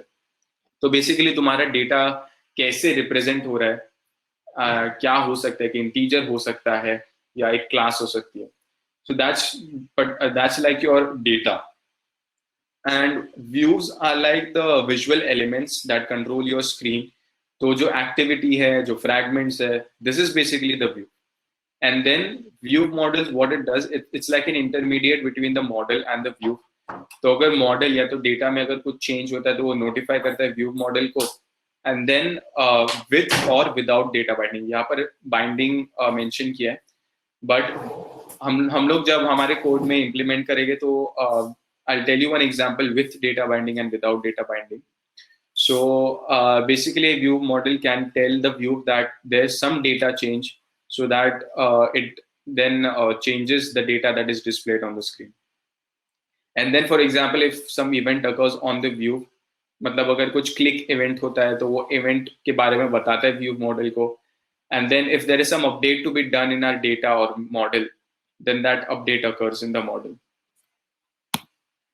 Okay, so I think किसने वो डाउट पूछा था, प्रथमेश. या सो प्रथमेश, एक्चुअली जो तुमने डाउट पूछा था कि स्टैंडर्ड प्रोटोकॉल ही फॉलो करना है या you can decide your own structure. You can decide your own structure, but MVVM इसके लिए पॉपुलर है because there is a view model class which is provided by Android, जिसका सिर्फ इतना ही बेनिफिट नहीं है कि वो बिजनेस लॉजिक और UI लॉजिक को सेपरेट कर देता है, but it can also handle configuration changes. अब ये कॉन्फ़िगरेशन चेंजेस का अगर एक एग्जांपल मैं दूं तो it's like screen rotation of the device. मतलब मैं पोर्ट्रेट में देख रहा हूँ और मैं I switch to landscape orientation, that's called a configuration change. That's one example of configuration change. तो जब ये कॉन्फ़िगरेशन चेंज होता है तो जो लेट्स से अगर हमारे पास एक ऐप है जिसमें अगर एक बटन पे क्लिक करता है यूजर, ठीक है, तो जितनी बार वो क्लिक करता है वो स्कोर बढ़ते जाता है. And then when he rotates the device, वो रोटेशन की वजह से कॉन्फ़िगरेशन चेंज होता है, and because of that configuration change वो पूरा जो स्कोर है वो रीसेट हो जाता है, मतलब वो जीरो हो जाएगा. ये सेम एग्जांपल जब मैं एंड्रॉइड स्टूडियो में तुम लोग को एक्सप्लेन करूंगा, ये सेम एग्जांपल यूज करूंगा मैं. And then view model class जो प्रोवाइड करता है Android, it is also life cycle aware. मतलब उसको पता है कि लाइफ साइकिल चेंजेस हो रहे हैं एक्टिविटी के, तो it respects that life cycle of the activity, and it preserves that state of the data. मतलब अगर स्क्रीन रोटेट हो रहा है और स्कोर 6 है तो रोटेट होने के बाद भी स्कोर 6 ही रहेगा. So it is aware of the life cycle, and it will only be destroyed when the activity or the fragment that is using that view model gets destroyed or gets detached. Then one more benefit of this view model class is that two fragments or two activities can share data with each other. मतलब एक view model को दो fragments use कर सकते हैं and then they can share that data. Then view models also have Kotlin coroutine support. I'll explain you in detail about coroutines in later slides. So when we reach to the room database वाला part, there I'll talk about coroutines, and तभी तुम लोग को समझ में आएगा कि ये Kotlin coroutine support क्या होता है. Okay, so let's switch to our Android Studio window. Okay, so I'll change this to MVVM fragment. Okay, so now it will use our MVVM fragment, and now we are concerned about our MVVM code over here. Alright, so अब यहाँ पर क्या display होगा main activity में, कौन सा fragment, MVVM fragment. Okay, तो MVVM fragment का पहले XML फाइल देख लेते हैं. So will go to our XML file of MVVM. So basically यहाँ पर, okay, I just zoom this. Okay, so basically यहाँ पर क्या है, एक बटन है जिसका टेक्स्ट है ऐड, एंड एक टेक्स्ट व्यू है जो जिसमें कुछ टेक्स्ट तो नहीं है लेकिन आईडी मैंने स्पेसिफाई किया हो. So only two things, a text view and a button. That's it. All right.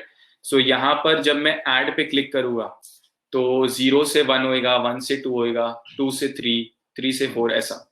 Okay, I'll actually मैं इसको actually क्या करता हूँ अभी, इसको change कर देता हूँ. Okay, don't worry about this count view model dot seconds. Yeah, we'll get to that later. इसको 0 change कर देता हूँ. ठीक है.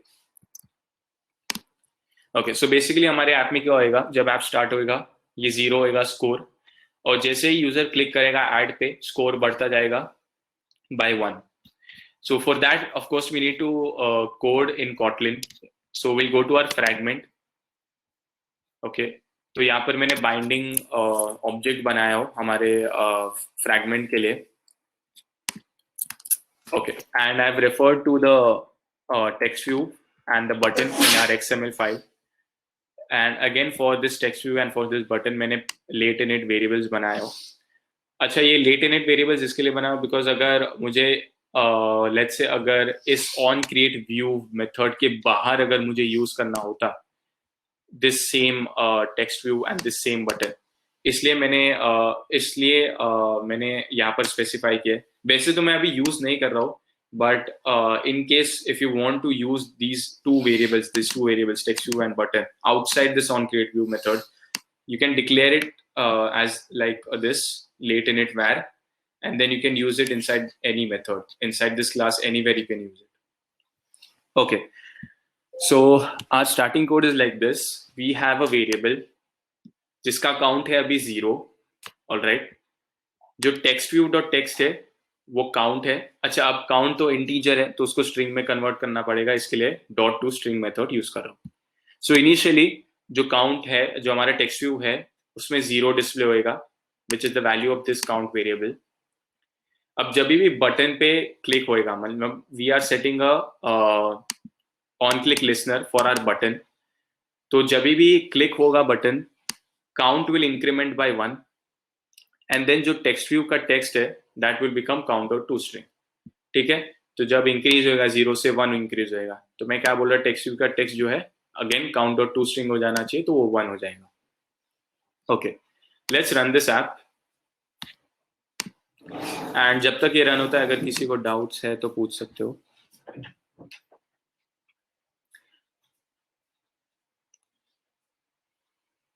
अच्छा, ये जो मैंने इसके बारे में जो बात किया, ये हैंडल कॉन्फ़िगरेशन चेंज और ये सब मैंने थियोरेटिकली तो बता दिया, प्रैक्टिकली भी बताऊंगा ये क्या होता है, कॉन्फ़िगरेशन चेंजेस कैसे हैंडल करता है व्यू मॉडल. तो अभी मैंने व्यू मॉडल तो बिल्कुल भी नहीं यूज़ किया. I am just using simple variable जो एक इंटीजर डेटा टाइप है. ठीक है, और उसका जो भी वैल्यू है मैंने टेक्स्ट व्यू के टेक्स्ट को असाइन कर दिया. So now I am not using view model. Alright, okay, I click on add. 0 से 1 होता है. आई क्लिक ऑन ऐड 1 से 2 होता है. I again click on add 3 हो जाता है. Okay, let's rotate the device, but before rotating the device I just check screen rotation on है या नहीं. ओके, ऑन है. Okay, I rotate the device now. Okay, as soon as I rotate the device, rotate हो जाता है पूरा UI, but as you can see the score resets. क्यों? Because इससे क्या हो रहा है, it is not life cycle aware, it can not handle configuration changes. This single integer value it can not handle configuration changes, तो इसकी वजह से जो है स्कोर पूरा रीसेट हो रहा है. चलो ठीक है, एक और बार 5-6 बार ऐसा ऐड दबा देते हैं, वापस स्क्रीन को रोटेट करते हैं, वापस रोटेट होने के बाद 0 होता है. तो बेसिकली क्या हो रहा है, जो पूरा डेटा है वो पूरा रीसेट हो रहा है. एंड तुम लोग के दिमाग में शायद एक आइडिया आएगा कि why not just use a class जिसमें ये वेरिएबल स्टोर हो सकता है. You can try it out, but that will not work. ठीक है, because that single class is also not life cycle aware. So what we need to use is the view model class that is provided by Android, which is aware of the life cycle and which can handle configuration changes. Okay, so I'll comment this code now, and I'll uncomment this code. Okay. अच्छा, ये error आ रहा है. Don't worry, I'll fix that. And don't worry, I'll also talk about what this code means.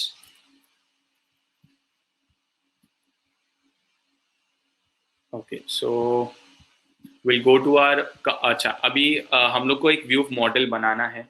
So उसके लिए सबसे पहले तो build.gradle में हम लोग ये इम्प्लीमेंटेशन डालते हैं, जिसकी वजह से हम लोग ये व्यू मॉडल क्लास जो है यूज कर सके. तो सबसे पहले ये डिपेंडेंसी डालना होता है. डिपेंडेंसी जब डाल देंगे उसके बाद you can create a new Kotlin file और क्लास जिसका कुछ भी नाम रख सकते हो. इन our case it stores a count variable, तो उसके लिए मैंने काउंट व्यू मॉडल नाम दिया. तुम कुछ भी नाम दे सकते हो, abc.kt भी दे सकते हो, कुछ भी दे सकते हो. in my I mean in our case it's count view model. Okay, so I've created a simple Kotlin file count view model करके, and that extends view model, right? So ये तो मतलब ये तो मेरा खुद का एक क्लास हो गया, but now I need to extend view model, जिसकी वजह से मेरे पास जो है ये सारी एबिलिटीज आ जाएगी. लाइक ये क्लास के पास सारी एबिलिटीज आ जाएगी, जैसे कॉन्फ़िगरेशन चेंजेस हैंडल करना, data sharing, life cycle awareness, and coroutine support. Coroutines, I'll talk about it when we reach to the room database वाला part. And तो अभी इसमें क्या होता है, एक init करके एक block of code रहता है जो तुम लोग लिख सकते हो. So whenever there is whenever an instance or an object is made of this class or is created, तो ये init जो है ये एग्जीक्यूट होता है. मतलब इसके अंदर जो भी लिखा होता है, जो भी कोड हम लोग ने लिखा होता है, वो एग्जीक्यूट होता है, राइट? अच्छा, ये नेम भी मैं हटा देता हूँ, ये एक्चुअली आगे का पार्ट है, so I will just remove that and I will also comment this code. ये एक्चुअली मुझे पहले करना चाहिए था. ओके, ठीक है. तो अब बेसिकली हम लोग ने हमारे फ्रैगमेंट में सीधा हम लोग ने यहाँ पर लिख दिया था, राइट? वेरिएबल काउंट है जिसका वैल्यू 0 है, और टेक्स्ट टू टेक्स्ट को हम लोग स्ट्रिंग आई मीन काउंट कर रहे हैं और स्ट्रिंग में कन्वर्ट कर रहे हैं.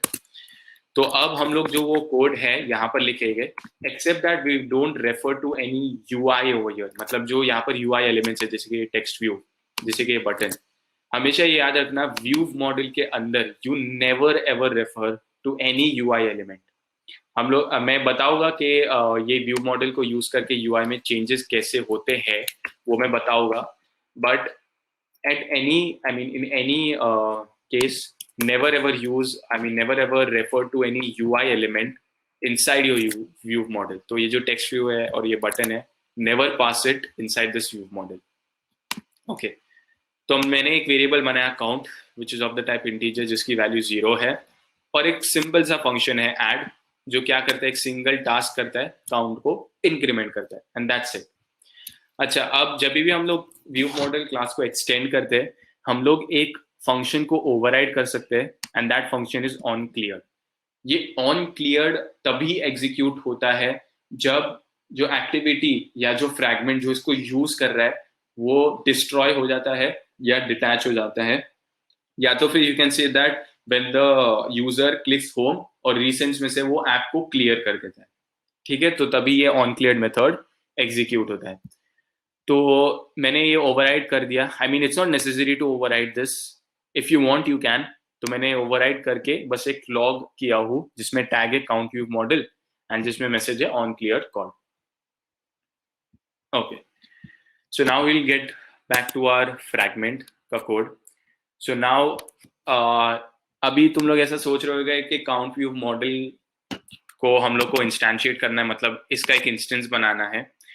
You can just simply I mean तुम लोग सोच रहे हैं कि सिंपली ऐसा ही var count view model equal to count view model ऐसा कर सकते हो. नहीं, इसको थोड़ा अलग वे में करना होता है. It's by using the view model provider. तो इसलिए मैंने बोला कि एक आई मीन अगर एक सिंपल क्लास मेंटेन करते हैं काउंट वेरिएबल के लिए, तो तभी भी वो लाइफ साइकिल अवेयर नहीं रहेगा, बिकॉज ये सारे जो व्यू मॉडल प्रोवाइडर है, ठीक है, ये सारे हेल्प करते हैं to handle this configuration changes और वो सब. तो इसलिए जब इंस्टेंस बनाते कोई व्यू मॉडल का, it's not as simple as just creating an object of a particular class. You create an instance of a view model by using a view model provider, and in that you pass in the owner. I mean ये view model का owner कौन है? So you can write I mean this fragment का context, I mean ये fragment का context जो भी है, you can pass in that, but you can just write this लिख सकते हो, जिसमें ये बताएगा कि इसका जो कॉन्टेक्स्ट है, I mean ये जो फ्रैगमेंट का कॉन्टेक्स्ट है, ये फ्रैगमेंट उस व्यू मॉडल का ओनर है. right? Then you call the dot get method, मतलब dot get method में हम लोग specify करते हैं कि कौन सा view model हम लोग को use करना है, and the way you specify it is by writing the class name of the view model you created, this class name, followed by colon colon class dot java. Okay, so now you have created an instance, and then what I'm saying is जो text view का जो text है, that is now equal to count view model dot count, but now this count is an integer, so we need to convert it into a string. Okay, and inside our button, जब भी उस button को click करेंगे, we will use the count view model to execute the add function which is in our count view model. So एक function है add जो count को increment करता रहेगा by 1, and then जब increment हो जाएगा, again we are saying कि जो नया value है वो text view dot text को assign कर दो, ठीक है? So now we'll rerun the application. It's the same application, but now the difference here is that we are using a view model. Okay, I'll let this we'll wait for a few seconds and we'll जब तक application run होता है, we'll wait. Okay, I faced an error. Okay, too many arguments for public constructor count view model. Okay, basically मैंने मेरे अच्छा sorry ये count view model factory में ये बाद में cover करूँगा, जिसकी वजह से error आ रहा है. So don't worry about that. You won't get an error unless you don't create this count view model factory. ये मैं cover करूँगा बाद में. Don't worry. Okay, these are just warnings. We can just ignore unresolved reference count view. अच्छा, ये import statement भी हटाना पड़ेगा count view model factory का.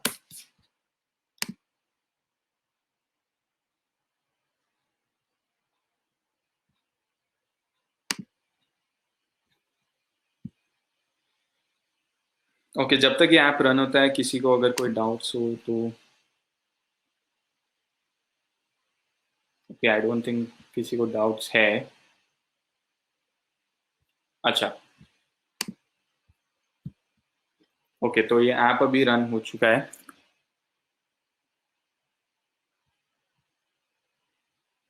So now I'll click on add.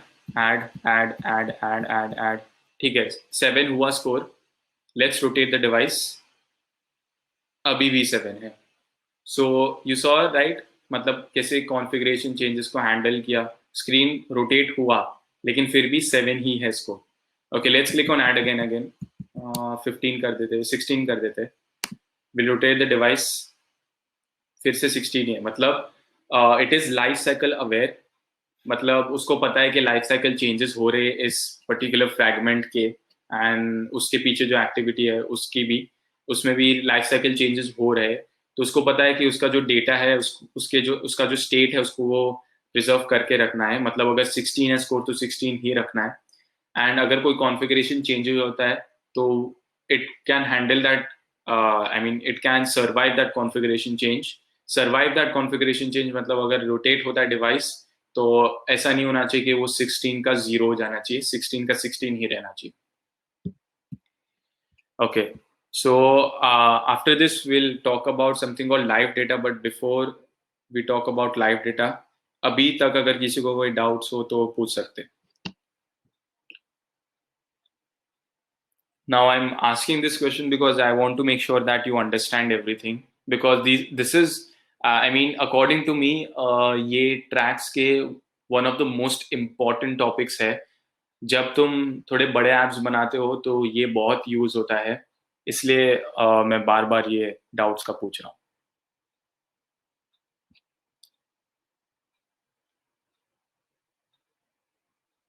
Okay, seems like no one has a doubt. All right, we'll move on to something called live data. अच्छा, तो I'll uncomment this code. Sorry, I'll comment this code and I'll uncomment this code. Okay. Don't worry, I'll explain this code to you.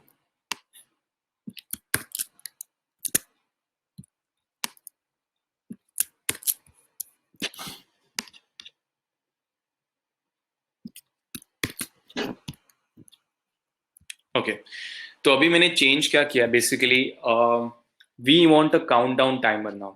Okay, so before explaining this code मैं क्या करता हूँ, हमारे fragment में इस add के button को start timer text लिख देता हूँ.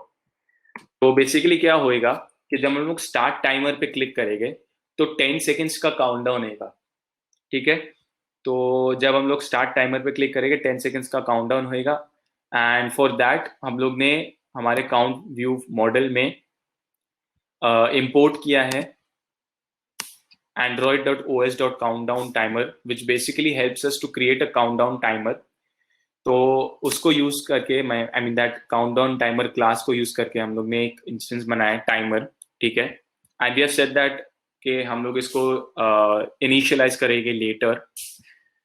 ठीक है, and now we have a variable seconds which is an integer जिसको हम यूज करेंगे हमारे फ्रैगमेंट में. ठीक है, दिस बेसिकली डिनोट्स क्या है, कितना आई मीन क्या टेक्स्ट डिस्प्ले करना है इनसाइड द फ्रैगमेंट. ये वो वेरिएबल आई मीन ये वो वैल्यू होल्ड करता है. Will use that in our fragment. Okay, so now there is a function called start timer जिसको अगर हम लोग कॉल करेंगे तो टाइमर का जो हम लोग का ये जो है इंस्टेंस उसको हम लोग इनिशियलाइज करेंगे. एंड बेसिकली यहाँ पर हम लोग दो चीज पास करते हैं काउंटडाउन टाइमर में कि कितना टोटल काउंटडाउन टाइम होना चाहिए in milliseconds. Remember in milliseconds. तो यहाँ पर मैंने 10,000 मिली सेकेंड्स मैंशन किया हो विच is basically 10 seconds. And interval क्या होना चाहिए, इंटरवल इज लाइक मतलब अगर मैं 1000 स्पेसिफाई करता हूँ which is 1000 milliseconds and which is 1 second, तो एक एक सेकेंड कम होना चाहिए, मतलब 10 से 9, 9 से 8. अगर मैं 2000 स्पेसिफाई करूंगा तो 2 सेकंड कम होएगा, तो मतलब 10 से 8 होएगा, 8 से 6 होएगा, ऐसा. So you can also specify the interval over here. I specified it as 1 second or 1000 milliseconds. Okay, when you create this instance by using this object countdown timer, तब तुम लोग को ऐसा एक रेड लाइन दिखेगी यहाँ पे, जिस और रेड लाइन पे अगर तुम लोग जाएंगे और वो रेड बल्ब को क्लिक करेंगे ना, you'll see that implement members करके एक option. When you click on that, there'll be 2 members that will be implemented. Of course, you can write it on your own, but अगर तुम्हारा time बच रहा है तो why not? तो there will be 2 members that will be implemented for you. I mean 2 functions, to be more precise, 2 functions that will be overridden for you. One is on finish and one is on tick. ये on finish तब execute होता है जब पूरा countdown timer खत्म हो जाता है, मतलब 10 से वो 0 हो जाता है तो पूरा जो countdown है वो खत्म हो जाता है. तो ये on finish तब execute होता है. And inside this I have just logged के जिसका टैग है काउंट व्यू मॉडल एंड जिसका मैसेज है timer stop, which just notifies us in the log that the timer has stopped. ठीक है, and then after that I have called a function called stop timer जो हमारे timer को cancel करता है.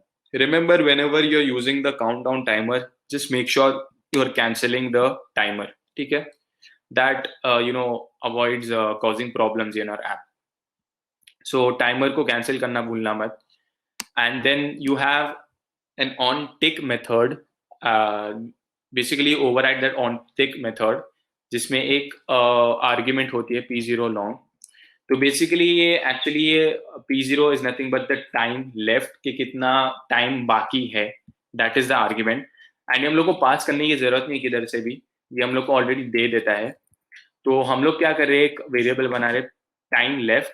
Basically यहाँ पर हम लोग क्या करें, we are converting from milliseconds to seconds. तो जैसे कि हमने यहाँ पे बोला, यहाँ पर हम लोग ने सब कुछ मिली सेकेंड्स में स्पेसिफाई किया. तो ये जो भी हम लोग को यहाँ पर सेकेंड्स आई मीन जो भी हम लोग को यहाँ पर वैल्यू देगा वो मिली सेकेंड्स में होगी, नॉट इन सेकेंड्स. तो इसके लिए हम लोग डिवाइड बाय 1000 कर रहे हैं ताकि सेकेंड्स में कन्वर्ट कर सकें. And then that value we are assigning it to our second variable over here. And of course we are converting into an integer because जो यहाँ पर argument मिल रहा है वो long data type है, it's not integer data type. And इसके लिए मैं इसको integer में convert कर रहा हूँ. Okay, once you create the instance, right? After you create the instance, like after this block of code, after this closing curly brace, you call dot start method. यहाँ पर तो हम लोग ने स्पेसिफाई कर दिया कि हमारा काउंटडाउन टाइमर कितने सेकेंड्स तक होना चाहिए, इंटरवल क्या होना चाहिए, ऑन फिनिश में कब क्या होना चाहिए, ऑन टिक में क्या होना चाहिए, बट उसको स्टार्ट भी तो करना है, राइट? तो इसके लिए हम लोग डॉट स्टार्ट मेथड स्पेसिफाई करते हैं. Okay, will go back to our fragment, MVVM fragment. Okay, तो बेसिकली अब सेम जैसे कि मैंने पहले बनाया काउंट व्यू मॉडल का इंस्टेंस सेम है, कुछ डिफरेंस नहीं है. And I am setting the text view dot text is equal to count view model dot seconds dot toString, same ही चीज है. All right, and then inside our on click listener I'm saying जब ये button को click करेंगे तो ये जो हमारा बटन है फ्रैगमेंट में, ये वाला बटन स्टार्ट टाइमर, जब इसके ऊपर क्लिक करेंगे तो हमारे काउंट व्यू मॉडल में स्टार्ट टाइमर फंक्शन एग्जीक्यूट होना चाहिए. तो अगर हमारे काउंट व्यू मॉडल में जाएंगे तो ये स्टार्ट टाइमर एग्जीक्यूट हो जाएगा, जो ये टाइमर को स्टार्ट कर देगा. ठीक है, so let's run this app. And यहाँ पर हम लोग ने लाइव डेटा नहीं यूज किया है, एंड मैं जानबूझ के यहाँ पर लाइव डेटा नहीं यूज कर रहा हूँ because I want to tell you why live data, I mean when to use live data and why should we use live data in this case, in this app. ठीक है, तो जब तक ये ऐप रन होता है तब तक अगर किसी को डाउट्स है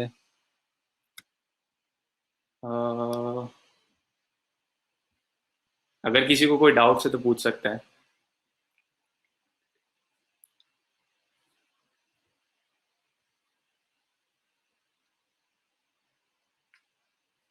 अच्छा, seems like we have no doubts.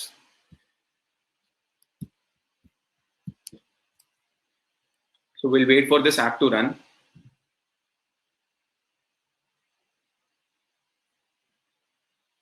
Okay, मैं लॉग कैट भी खोल के रखता हूँ ताकि हम हमें जो हमारे लॉग्स देखने वो लॉग्स देखने मिल जाए. तो काउंट व्यू मॉडल, अच्छा मैं काउंट व्यू मॉडल के लिए सर्च किया लॉग्स में और ये देखो ये लॉग आ चुका है इनिशियलाइज.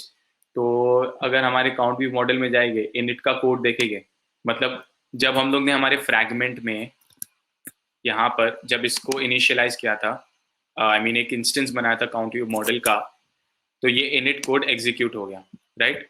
तो जब ये इनिट कोड एग्जीक्यूट हो गया तो लॉग करना चाहिए, right? Count view model and initialised with the message initialised, और यहाँ पर लॉग आ रहा है. So this denotes that the count view model is now initialised. Okay, I click on start timer. अच्छा, अभी तो कुछ भी नहीं हो रहा है. 10 सेकेंड्स का तो कोई दिख ही नहीं रहा है हम लोग को स्क्रीन पे टाइमर. 10, 9, 8 कुछ भी नहीं दिख रहा है. Okay, will wait for a few seconds. अच्छा, अब यहाँ पर हमारे लॉग्स में ये दिखा रहा है कि टाइमर स्टॉप्ड.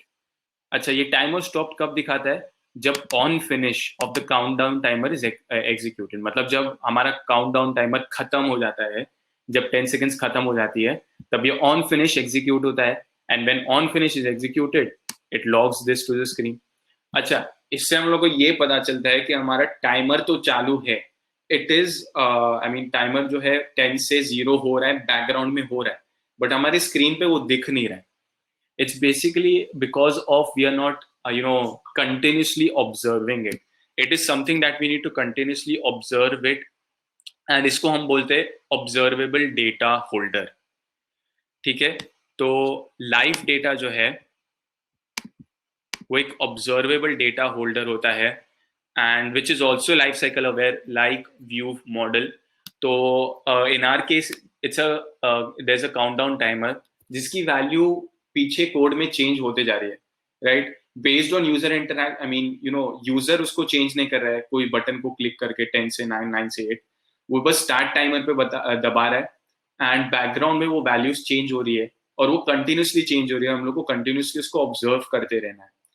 तो इसलिए हम लोग को एक ऑब्जर्वेबल डेटा होल्डर चाहिए जिसको हम कंटिन्यूसली ऑब्जर्व कर सकते हैं, and that's why live data is used. Okay, so I will comment this code. तो हम थोड़े कोई चेंजेस करेंगे हमारे काउंट व्यू मॉडल में.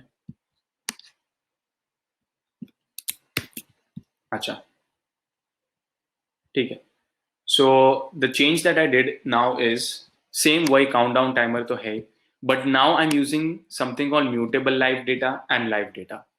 अच्छा, अब म्यूटेबल लाइव डेटा और लाइव डेटा में डिफरेंस क्या है? So whenever you want your data to be modified, like जब भी उसको कोई वैल्यू दे देते हैं, जब वैल्यू एक बार दे देते हैं एंड उसको अगर मॉडिफाई नहीं करना होता है, तो तब हम लोग लाइव डेटा यूज करते हैं. अगर उसको मॉडिफाई करना है तो हम लोग म्यूटेबल लाइव डेटा यूज करते हैं. So that's the only difference. When you want to modify your live data, you use mutable live data. When you don't want your live data to be modified, तब हम लोग live data use करते हैं. So you can consider live data as read only, and you can consider mutable. Okay, I spelled mutable live data as write and read.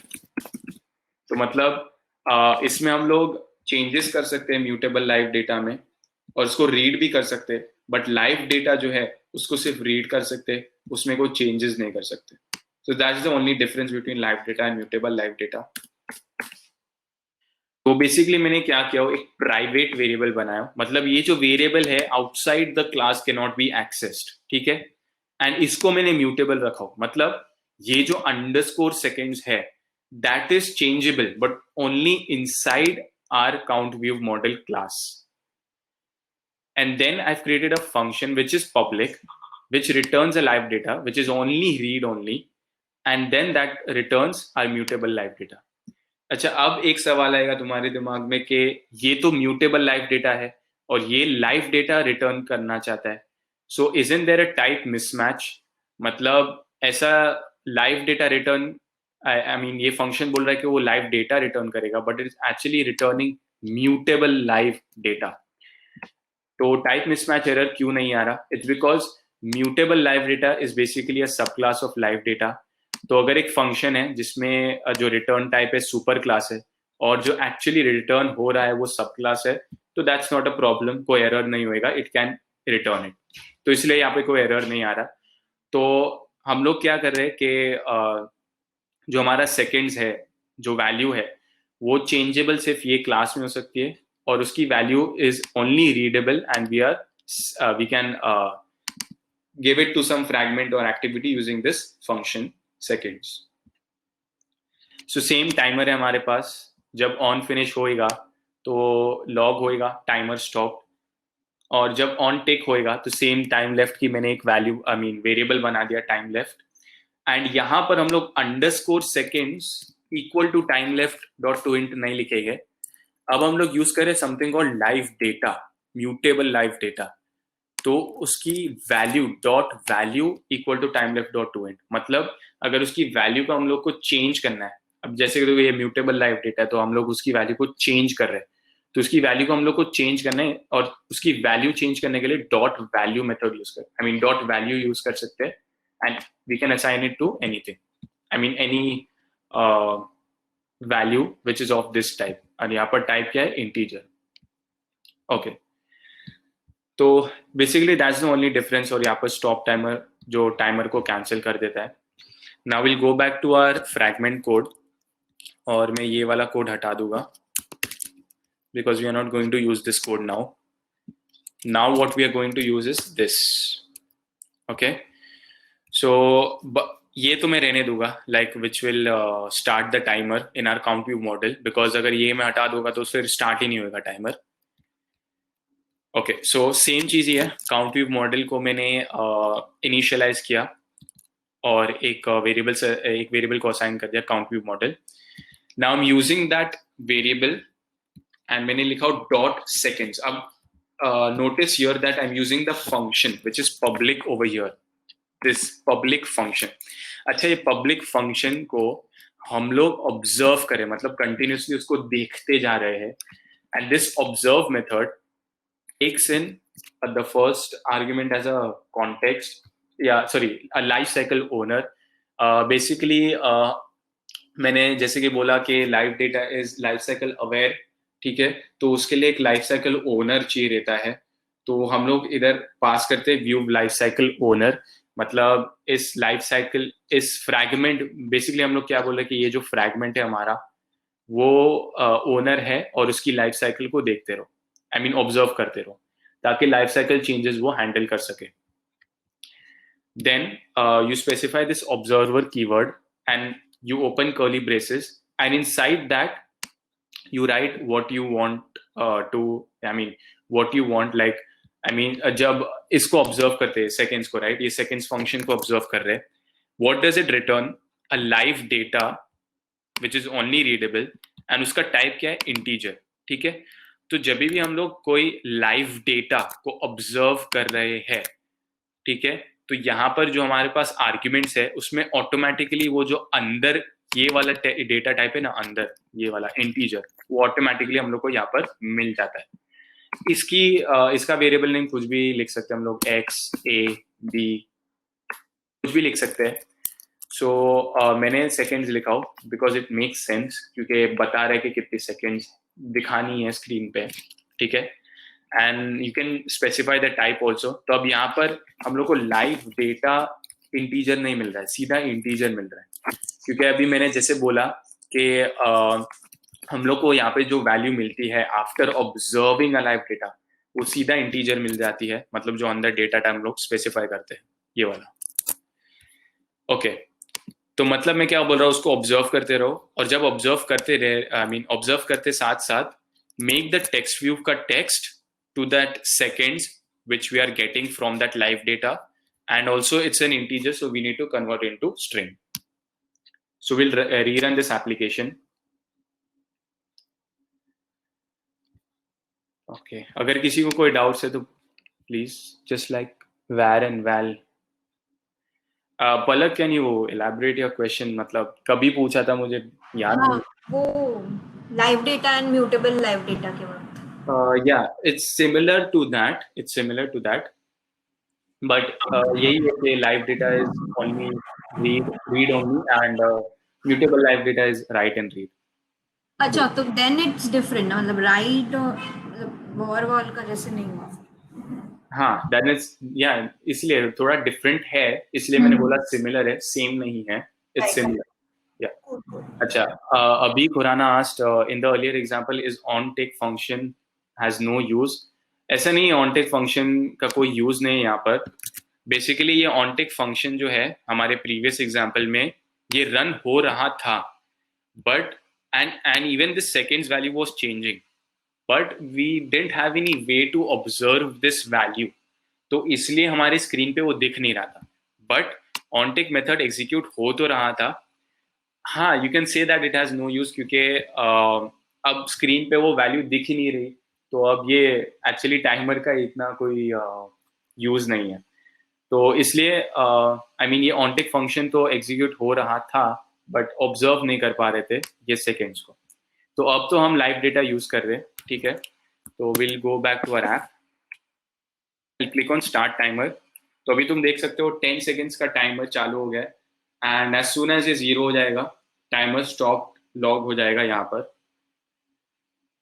तो यहाँ पर देख सकते हो तुम लोग टाइमर स्टॉप हो गया है. एंड ऑल्सो जो भी वैल्यू थी सेकेंड्स की यहाँ पर अंडरस्कोर सेकेंड्स की, sorry, we are observing this seconds वाला function which is returning this live data and which is only readable. तो उसको हम ऑब्जर्व करते जा रहे हैं और ये चेंज होते जा रही है अंदर, राइट. तो अब हम लोग ऑब्जर्व कर पा रहे हैं उसको कंटिन्यूसली, जिसकी वजह से वो जो वैल्यूज है सेकेंड्स की, टाइम लेफ्ट जो वैल्यू है उसको हम ऑब्जर्व कर रहे हैं. एंड जब ये टाइमर खत्म हो जाता है तो टाइमर स्टॉप लॉग हो जाता है. Okay. So before moving on to view model factory, I just want to, I mean, अगर किसी को कोई डाउट्स हो तो पूछ सकते हैं.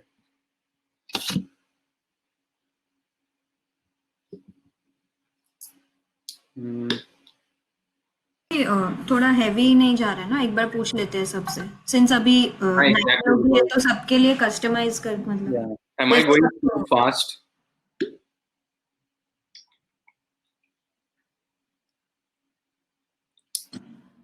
No. Okay. अच्छा, ओके ओके, ठीक है, स्पीड तो बराबर है, बट समझ में आ रहा है ना सब कुछ? नो, एक मिनट, नो ये किसके लिए था? स्पीड के लिए था या? स्पीड, अच्छा कॉन्फिडेंट स्पीड। अच्छा ओके ओके, ठीक है, अगर कोई डाउट्स है तो पूछ सकते हो, we'll wait for a few seconds.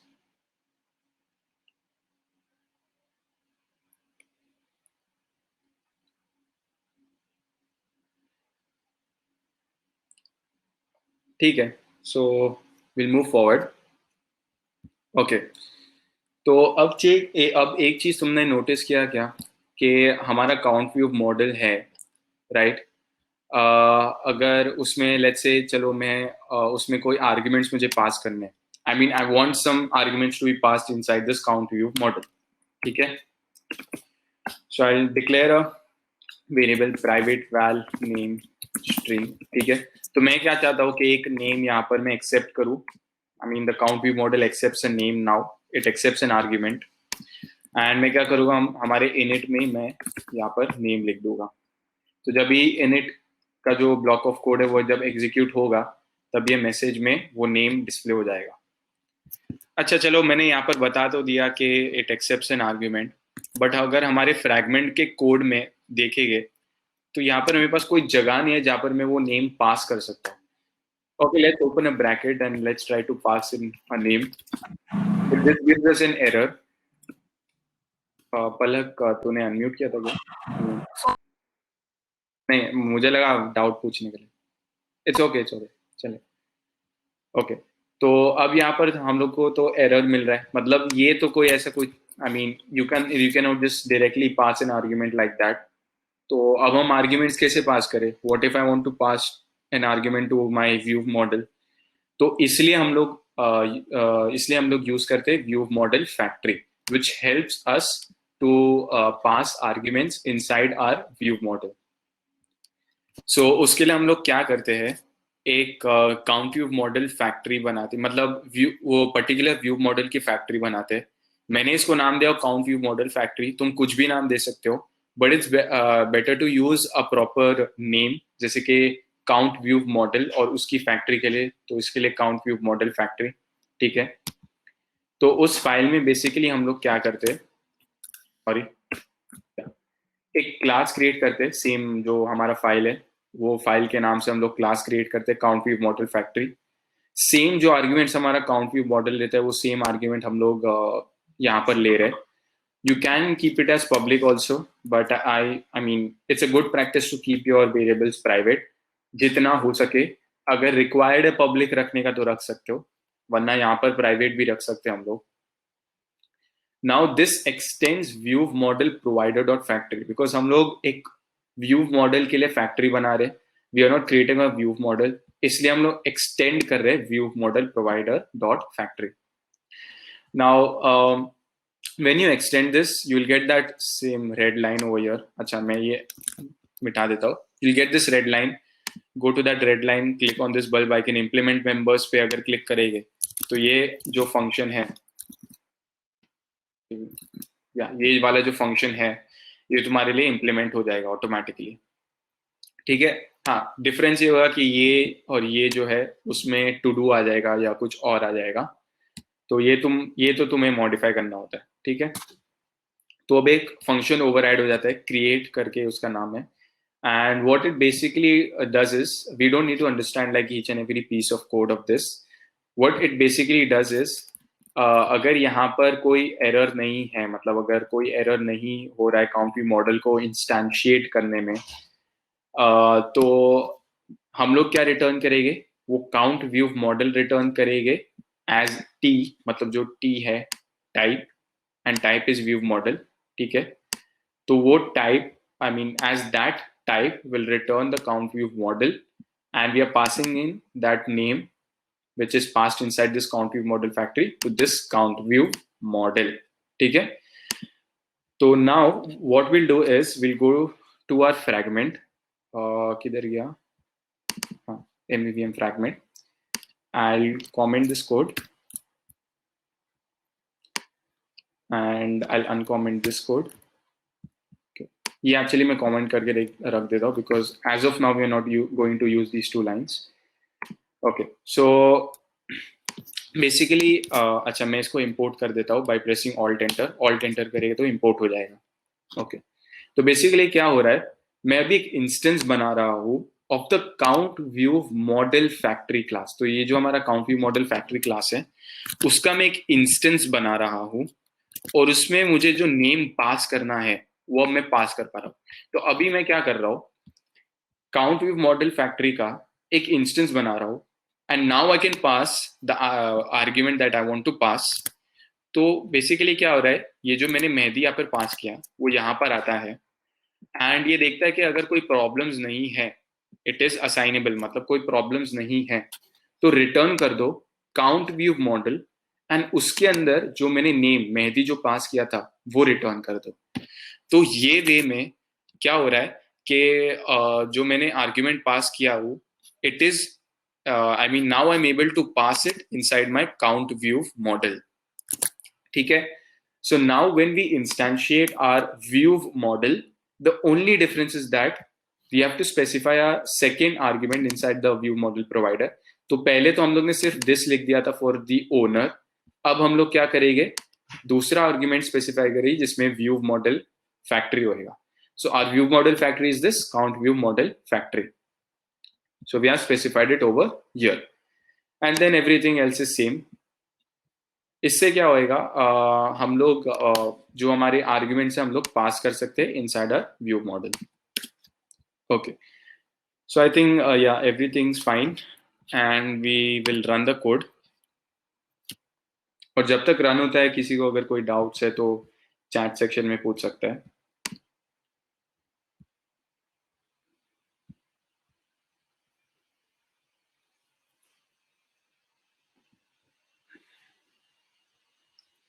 Is this for scalability?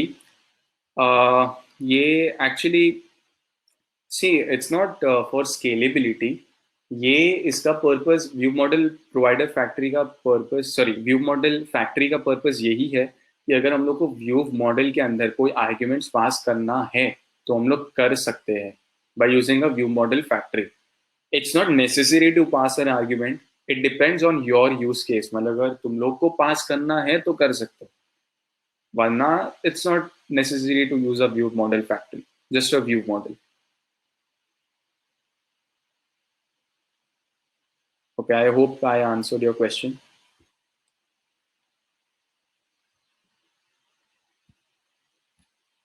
Okay, application run हो गया है, एंड देखो यहाँ पर इनिशियलाइज्ड, और फिर जो मैंने नेम पास किया था वो नेम यहाँ पर आ रहा है। तो बेसिकली क्या हो रहा है, I will explain it once more. Count view model factory की क्लास का हम लोग ने एक इंस्टेंस बनाया है, उसके अंदर हम लोग ने वो जो स्ट्रिंग है हम लोग ने स्पेसिफाई की है नेम। तो उससे क्या हो रहा है, जो हमारा काउंट व्यू मॉडल है। और एक और चीज बस मैं बताना चाहता हूँ एंड्रॉइड स्टूडियो में, अगर तुम लोग कमांड इन मैक या कंट्रोल इन विंडोज होल्ड करके रखोगे तो यहाँ पर एक ब्लू लाइन और माउस इसके ऊपर लेके आओगे तो एक ब्लू लाइन आ जाती है ऐसा, and if you click on that you be redirected to that class. तो ये एक अच्छी चीज है। सो व्हाट इज हैपनिंग, जो हम लोग ने नेम स्पेसिफाई किया था मेहंदी वो यहाँ पर पास हो रहा है, and then it's checking if there is not, I mean there is no problem that has occurred, then return that count view model by passing in that name। तो जिसकी वजह से हमारे काउंट व्यू मॉडल में वो name जो है पास हो रहा है, एंड देन इनिट में हम लोग ने वो नेम को लॉक कर दिया। तो जब हम लोग काउंट व्यू मॉडल का एक इंस्टेंस बनाते हैं, जैसे कि हम लोग यहाँ पर बना रहे हैं और हमारे एमवीपीएन फ्रैगमेंट में यहाँ पर जब हम लोग बनाते हैं तो ये इनिट मेथड एग्जीक्यूट होता है, sorry init block of code execute होता है और ये लॉग हो जाता है। ठीक है, okay, any doubts? Can you explain dot start method used in earlier example? अच्छा कोई बात नहीं, ये एग्जांपल में भी मैं बता ही देता हूँ क्योंकि मैंने वो कोड हटाया नहीं। चल क्लिक ऑन स्टार्ट टाइमर। अच्छा ये एक्चुअली मैंने वो ऑब्जर्व जो कर रहे थे हम लोग कोड वो मैंने हटा दिया हो, जिसकी वजह से ऑब्जर्व नहीं हो रहा है, जिसकी वजह से ये चेंज नहीं हो रहा है, वो मैंने ऑब्जर्विंग का कोड हटा दिया, इसके लिए ऐसा हो रहा है। ठीक है कोई बात नहीं, वो स्टार्ट का कोड मैं समझा देता हूँ। So what this start is doing is, अच्छा चलो ये स्टार्ट में हटा देता हूँ अभी के लिए। So now what we are doing is हम लोग ने ये टाइमर बना दिए. This is like we are creating a timer, countdown timer of 10 seconds, जिसमें हम लोग ने इंटरवल स्पेसिफाई किया 1000 मिली सेकेंड्स और 1 सेकेंड, जिसमें मैंने ऑन फिनिश में ये लॉक कर रहा हूँ ऑन फिनिश में, एंड ऑन टिक में ये सारे कोड एग्जीक्यूट कर रहा हूँ. This is like you have just created a timer. You also need to start it. तो स्टार्ट करने के लिए हम लोग डॉट स्टार्ट लिखते हैं, which will start this count down timer. वरना वो स्टार्ट ही नहीं रहेगा, 10 का 10 ही रहेगा, 10 से 9 होगा ही नहीं. So Abhi, you understood?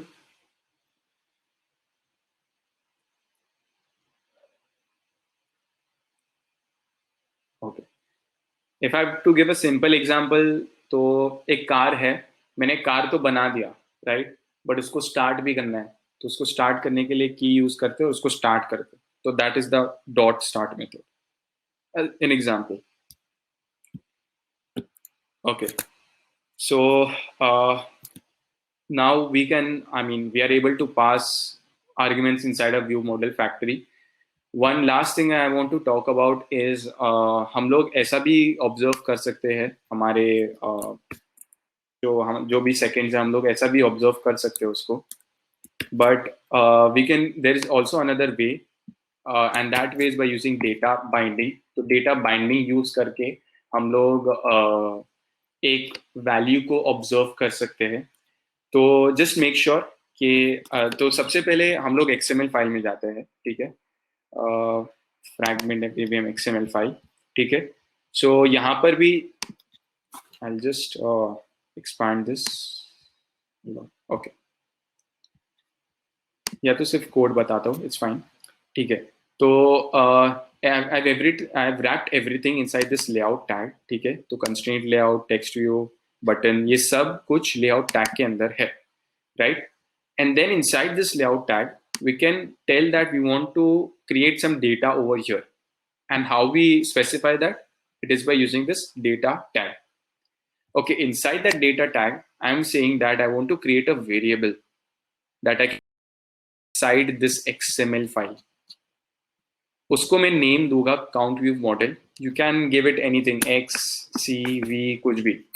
But I'm giving a proper name, count view model. And the type that you specify over here is the package name of your application. Then it's the path of your view model. तो अगर मैं मेरा example दूं, मतलब मेरे application का example दूं, so the package name is com.example.myapplication and my count view model is inside the MVVM code folder and it's the count view model, ठीक है.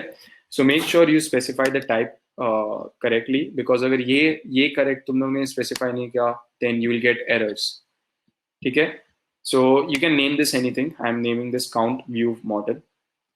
After doing that, we'll go back to our MVVM fragment, and if we want to use data binding with our live data or view model, we need to set the lifecycle owner, ठीक है. तो life cycle owner हम लोग को set करना पड़ता है using the binding. तो बाइंडिंग को यूज करके हम लोग को लाइफ साइकिल ओनर सेट करना होता है. One you can do in this way also, or by using binding dot set lifecycle owner, और उसके अंदर ब्रैकेट्स में you pass this, ठीक है. ऐसा भी कर सकते हो और ऐसा भी कर सकते हो. So there are two ways to specify the lifecycle owner with binding. That's important. And then what we are saying is binding dot count view model, मतलब हमारे XML फाइल में जो ये count view model है, जो ये variable है, ठीक है, that is equal to this count view model which is over here, ठीक है. So this is also important. These two lines are important. We are setting a life cycle owner. Life cycle owner इसके लिए set करना होता है ताकि वो life cycle changes observe कर सके, ताकि कॉन्फ़िगरेशन चेंज हो, जैसे कि स्क्रीन रोटेशन, तो वो डेटा वापस रीसेट नहीं हो जाना चाहिए, जो था डेटा वो ही होना चाहिए. And then inside our XML file जो काउंट व्यू मॉडल है, ठीक है, ये वाला जो है उसको हम असाइन करें with this count view model which is over here. Okay, and then inside our text view, मतलब ये वाला जो टेक्स्ट व्यू है हमारा, ये वाला, just zoom this. Okay, I click on this text view, तो हमारे कोड को ही वहां लेके जाता है जो हमारा कोड है इस टेक्स्ट व्यू का. And then I'll change the text to at curly brackets open, curly brackets closed. The variable name over here, count view model dot seconds. ठीक है. अब ये एरर तो नहीं देगा. जो यहाँ पर डेटा टाइप मुझे मिल रहा है वो एक इंटीजर डेटा टाइप है, राइट? क्योंकि अगर हमारे काउंट व्यू मॉडल में देखेंगे जो ये सेकंड्स फंक्शन है, that returns a integer live data. And we don't want an integer for the text of the text view, वरना वो एरर दे सकता है. यहाँ पर कंपाइल टाइम पे वो एरर नहीं बताता है, but it's very important to convert it into a string. So will convert it into a string. ठीक है. तो अभी यहाँ पर कुछ डिस्प्ले नहीं होएगा. इट्स बिकॉज अभी कुछ वैल्यू नहीं है ना लाइव डेटा की, इसके लिए कुछ डिस्प्ले नहीं हो रहा है in the preview. And so basically यहाँ पर अगर तुम्हें एक वेरिएबल या कोई फंक्शन को ऑब्जर्व करना है जो लाइव डेटा रिटर्न करता है inside the count view model, it's by using this at curly brackets open, and inside the curly brackets you specify the variable name which you specified over here, and then what function you want to use inside that, or what variable you want to observe inside that view model. And if it's an integer, then make sure you convert it into a string. Yeah, even if it's a float or a double, you make sure that you convert it into a string, क्योंकि यहाँ पर text view accepts a string. ठीक है. Okay, I'll just make sure that in our MVVM fragment everything is fine. Okay, looks like everything is fine. And again, I'll just check fragment MVVM XML file, and this also seems fine, and also our count view model. Okay, we'll rerun the application. Okay, जब तक application run होता है अगर किसी को कोई doubts हो तो पूछ सकता है.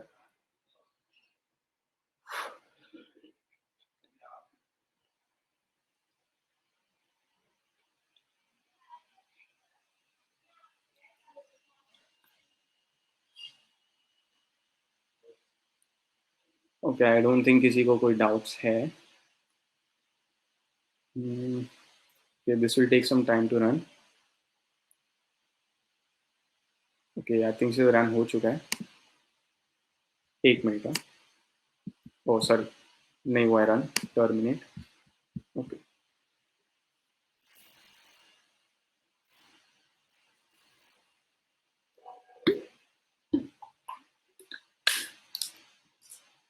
ओके, अभी यहाँ पर कोई वैल्यू डिस्प्ले नहीं कर रहा है. अब why is this happening? It's because ये जो हमारा लाइव डेटा या even this mutable live data, अभी तो फिलहाल खाली हम लोग ने बताया कि ये म्यूटेबल लाइव डेटा है, but it doesn't hold any value. Why? Because start timer तो हम लोग ने अभी तक एग्जीक्यूट नहीं किया ना, क्योंकि हम लोग ने बटन पे क्लिक नहीं किया, तो ये स्टार्ट टाइमर भी जो फंक्शन है वो एग्जीक्यूट नहीं हुआ है.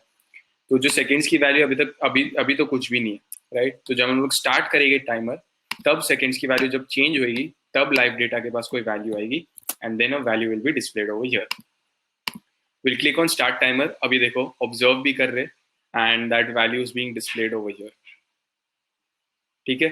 तो it is same as the previous example जिसमें हम लोग ने लाइव डेटा यूज किया था, जिसमें हम लोग ने ऐसा लिखा था code, count view model dot seconds dot observe. But your code becomes so clean by using data binding with live data. तो जिसकी वजह से हमारे XML फाइल में ही हम लोग वेरिएबल्स यूज करके सीधा लाइव डेटा को ऑब्जर्व कर सकते हैं, and that's a great thing. So I click on start timer again. 9 8 7 6 5 4 2 1 और 0 हो जाता है. अच्छा, अब ये 0 ही है बिकॉज अब सेकेंड्स की वैल्यू 0 है. इट इज नॉट नल, इसके लिए वो 0 दिखा रहा है. Okay, before moving on to room, अगर किसी को कोई डाउट्स है तो पूछ सकता है.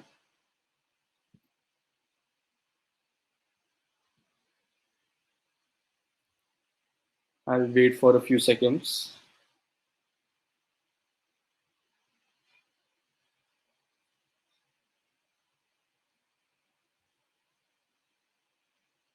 Okay, just give me 2 minutes. I'll have some water and come back. So 2 minute के लिए रुकते हैं and then we'll start with room.